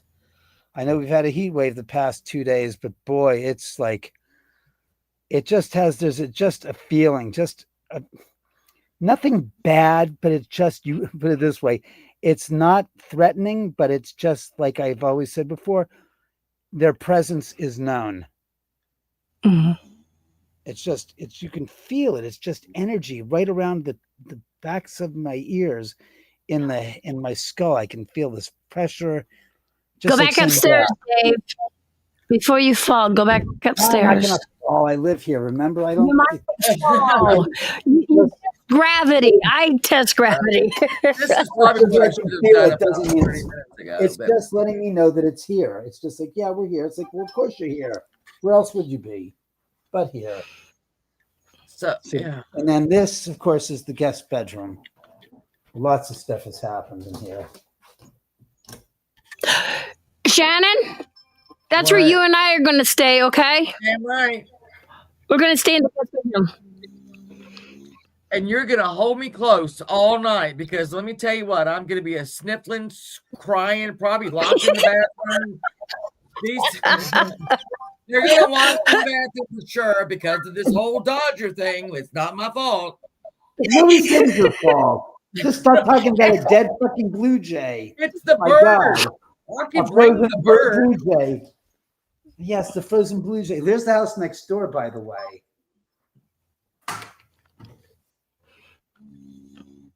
You can see it. That's the house. Oh, next shit. door. Did you? No, I know that. Here. Well, Dave, Yes. David. Turn the camera around. Yes. Okay. Yes, I'm here. I want to thank you so much. Yeah, she's got to get to bed. I feel so bad. But we'll do it again, and we'll have a part two. A part This two, is your guys. bathroom, girls. This is your bathroom. Nice big jacuzzi tub. Yeah. Oh, there we go. That will look nice in there. We got it. Okay, Shannon, we're gonna have. You have a television next to the jacuzzi, next to the. Look at that! Isn't that great? Shower. You take a shit and take TV the in there. Oh, now that's Jesus. a bathroom. That's a bathroom, kids. You gotta have. What's a bathroom? What the hell is a bathroom without a goddamn TV in it? I don't True. know. I've been living. My Come on. life has not been. I ain't living no. My life has not been right. I ain't got a TV in there. I put it in myself. I didn't let somebody do it for me. I did it myself. It's too stupid and easy not to. Yeah, and you don't know my husband. Right? He dropped it right in there. I put the toilet in my goddamn house. Are you kidding? Come on. Jesus. I let my husband put a TV in the bathroom. I'd be dead about 15 minutes later. Then I would be at your house dead going, David, it was hard. I have a TV in my bathroom. TV Crap. right in the tub. I should have known. You don't have to have a TV in the bathroom. Crap. You're sitting there shaving. You want to see the news? 9/11's happening. You want to see it on the news while you're shaving. Come on. Oh, yeah. I mean, me. Oh, fuck. Oh, what'd you do, Shannon? I did. There you This go. is the doors hallway, by the way. That's the hall with all that other great art Yep. in it. I'm a big art. I love art. I mean, you've got some really nice art, but you know that. Yeah, well, thank you. I appreciate that. This, of course, is the guest bedroom and the cat's room. Aw. Sammy, what? I hear you. No, we want the most haunted guest room. Oh, you That's want That's mine. right. Downstairs, right? that's downstairs, right? Yeah. Yes, That's I when hear we'll you, be kitty staying. cat. I gotta open up a window. Gotta get some nice balcony here. You want some? Look at the view. Don't drop us. I can't see nothing. It's black. Oh, wow. Oh. That's the city. That's the money shot. There's the house Wow. next door. Look at the house next door. They don't have any activity, do they? No comment. Okay. It's All under right, remodel. I'll take it. It's under remodel, and it was an Airbnb. And Oh, when it was an Airbnb, it was let's just say we had some funny shit happen there. okay. Yeah, we'll just leave it at that. Yeah, it definitely had energy that you wouldn't say was normal. It was intense. Oh. We had that house next door that was there, it was the place where Winifred Chapman ran to after the murders. And when she Wow. discovered them the following morning, and that house has got strange energy. Like that poor woman. I always forget about her too. That poor woman. That poor housekeeper, yeah, she was. Oh. It messed her up. It messed her up. Yeah. You know, I can't imagine. Her. That's what we can talk about next time. We got a lot more to cover on this because look at Shannon. She's like, I'm so tired. I gotta go to bed. But she would love to stay up I have because to I know. reimagine everything that I thought I knew. I'm going to get his book, and then I'm going to get it all arranged right because it hasn't been arranged right forever. Right. So, That's the house Right, next right. door, by the way. That's looking right into the house next door from the balcony. damn. Yeah. Well, I know from the pictures, it is kind of close. Well, they're remodeling it right now. The place is being remodeled from the top to the bottom, so it's totally Doesn't new. remodeling them though make spirits not very happy? Spirits active. Yeah. I don't know. Yes. I don't know Well, if that's what come they over say, here, but man. you know. Tell them you got a full house. You go stay over there. No, that's the end of the street. Is Full House. That's why Full House is at the end of the street. Too I funny. would love to though read your book and then have you come back, and then I Oh, want please, to I'd go be happy to. every more. Yes. I want to get Absolutely. into closets. I want to know. I want to go through That- the drawers. You want to go through the closets? Have fun. I want the God help you. closets. I want to look through the laundry hamper. I want to see everything in that house. All right. When you guys come out to Don't visit, do we'll it. set I'll it be up. mad forever. Well, we'll be happy to set it up when you come out to Definitely. visit. Yeah, but I'm getting that You book. That gotta book. have a barbecue. Do a couple of live shows from here as well, you know. We can do that. We could do that, couldn't we? Yes, you could. We can. Yes, you could. Me and Shannon. Shannon? Yes. We can do that. Definitely. And barbecue. Because Oh, hell yes. you gotta have your barbecue. Even what'd you say? Omar Gosh said it was one of the most amazing. Yep. So see, Yeah, we didn't Omar, go something. We were digging into my ribs. Dinner and a murder. Dinner and a murder, right? I mean, there you go. Hey, Sam. thank you, Ted. That I'm would be glad you fun. enjoyed that. All Just right, stay in there. I just want to stay there. It doesn't mean I have to film, but you know what? I would do it too. I would just do wanna it. hang out with David. I just want to hang out with David. I want to go away spirits. We're having a nice conversation. You know, I want to hang out with David. I don't know. That's what like all this. He was always what I'm fascinated about him. I'm fascinated about the house, but David's the one that I was like, you know, it just fascinates me. And you are just Okay, so before we end this, is David like the way you thought he was, or is he more intriguing because he's he's way humble? More intriguing for a trillion%. Yeah. Again, and he's opened my mind with what I thought I knew, and he has said, no. So that's even more, you know. Thanks, real mama. I appreciate that. I just try to be honest. I don't like fake. I hate people that put on phony airs. Yeah. I'm not a fan of people that fabricate and create something that they don't really know much about, but they're doing it as a means to make money. Yeah. I find it to be disingenuous. I mean, for lack of better words, I like to keep things on the truth. We say, share the truth of what I know and experiences that I have. That's it. And here's the other thing. I do not give a rat's ass to try to convince anybody of anything, because we all have our own perceptions and our beliefs and our opinions.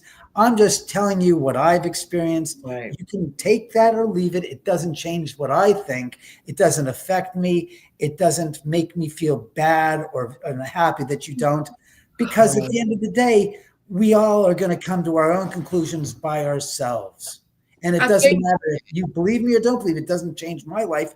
I know what I know, and that's all I can say. That is why I think you're so you're telling the truth because it's the truth. You're not trying to build the story up or whatever, and that's what don't find. Yeah, he's not trying to gain like a lot of other people. They're trying to gain something. Yeah, he's not trying to gain anything out of this. That's a genuine person. Well, people have said not many of us out there.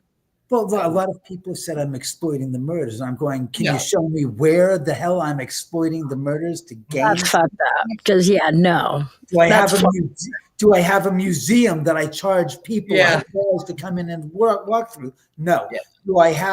Do I run a business that people can come in? On occasion, people have come in here and we've done events here, but let's be honest, it is certainly not keeping the lights running. It is not paying me enough money to make a gosh darn ends meet. We're like, he's making us like, really? Can I see where this money is? Because I certainly am not privy to it. I mean, you could be telling the story that everybody wants to hear. You'd be making a killing. But he's not doing that. Everybody thinks they know. No, yes, and she's been seen. You could capitalize on all that. The fact that you don't says a lot about you, and it says a lot about your. I mean, I guess it's your integrity. You have integrity.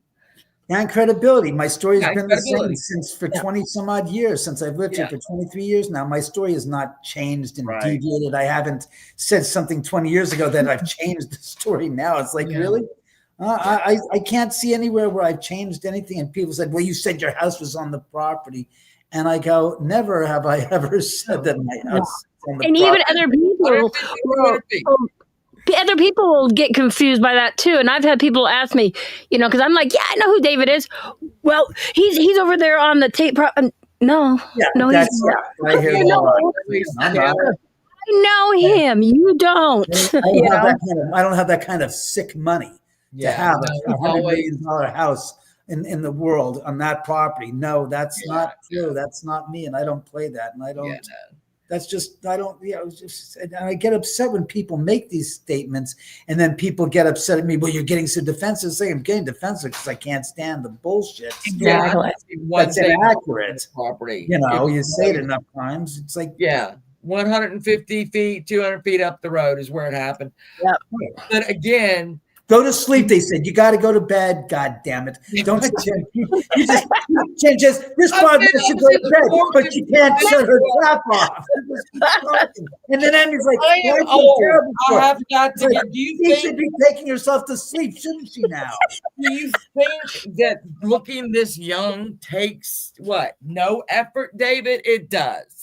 Well, who are you telling this to? Go get some beauty sleep then. Come on. I'm going to call you on the phone, and me and you are going to have we're going to have a fight. You have to sleep, God damn it. This is what I'm feeling from the spirits. Like, hey, she needs to go to bed. She told you when you were downstairs. She needs to go to bed. Will you get off the gosh darn phone? Do you promise you'll come back? After I read the book, do you promise you'll come back? I promise, cross my heart, hope to die, stick a needle through my arm. Come back. I promise to come SCA, back. can you clip that? Thank you. David, thank you. I'm going to go to bed. I can do this all night, right? But I can't do it tonight. I'm not young. But she was worried about you, David. On you. I don't want to hear about it. You're not young. Stop drinking coffee. You live a lot longer. Well, then how am I supposed to get anything done? By not being addicted to caffeine on a basis that's rotting you from the inside out, Sharon said. Caffeine is not your friend. Caffeine and coffee is not you. Somebody said, you need some green tea. Really? Is that good? I don't know. I don't know, but I'm telling you, it ain't going to help you. It's going to help you look a lot younger by not drinking coffee. Well, then I'm stopping tonight. Then I'll stop tomorrow. Cigarettes, they said as well. Okay, well, that's going to be a little harder to do. Well, that's tough because if you want to stay young, stop doing things. I got one last question for David. Does Shannon's hair almost look like Sharon's at one point? No way. What? No. Wow. I look like Jim Morrison, maybe. What? I was saying her hair, the way she styles it sometimes looks like how Sharon had her hair before in different photos. Go back and look at some of her photos. He was doing a lot of her hairstyling, She taught her. I know. She taught her a lot about the hairstyles to do. I watched a documentary just about him, and my God, that was a great doc. Cutting through the truth, wasn't it? And it was just he was poised to become so, he was pretty famous at the time when he died. Trust me, he wasn't a nobody. Sharon was lesser than he was. Jay was more accomplished as a hairstylist than Sharon was as an actress. And see that you would in Lynchburg, Virginia, we didn't know that. But y'all knew, him doing like Paul Newman's hair during a movie and all that. Yeah, he was very successful. George Papard's hair. He did. Look at that! Everybody's even saying goodnight in chat. I'm sorry. With that said, we're going to wrap this up because you need to go to sleep. And Emmy, I'll talk to you later. I'll talk to you tomorrow, David. Thank you so much for coming in. I appreciate it. Thank you, David. You've been so kind. Honestly, I appreciate being able to do a podcast in the freaking month of October and say, at least I did one podcast, no ghost investigations, but a podcast I did do. And I'm not kidding you. I'm happy to say that. Normally you do readings and stuff, so you're reading a story. Damn it. Well, they've dropped your link out there. They've dropped everything. It's in the description. If you, like I said, the book, you can get it from his website. I'm going to be getting mine today, tomorrow, tonight. When's tonight? What's right now? It's right now. You're at 12:15 in the morning. I will On the have it. 30th. I will Halloween have it by Eve. Thursday, right? Today's Thursday. Oh, today is Thursday. Yeah, today is Thursday. Yes. Sorry.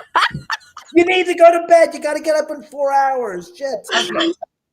Oh, Thank you, David. Thank my you guys favorite for having me person. on. I don't want to keep you up later than you need to be. That's why I keep on hearing things. You're She my needs to go to favorite sleep. She person. needs to go to sleep. She got 4 hours to I sleep. like you. I wanted us to be best friends. But anyway. well, All right. I'm going to go to bed. I want us to be friends, good friends. I want to be best I friends. want you to be right inside of me too. I want The way you to be don't able to think braid about it, each other's you do. hair. Make prank phone calls. yeah, and do fingernails and stuff. It's their eyebrows shaved off.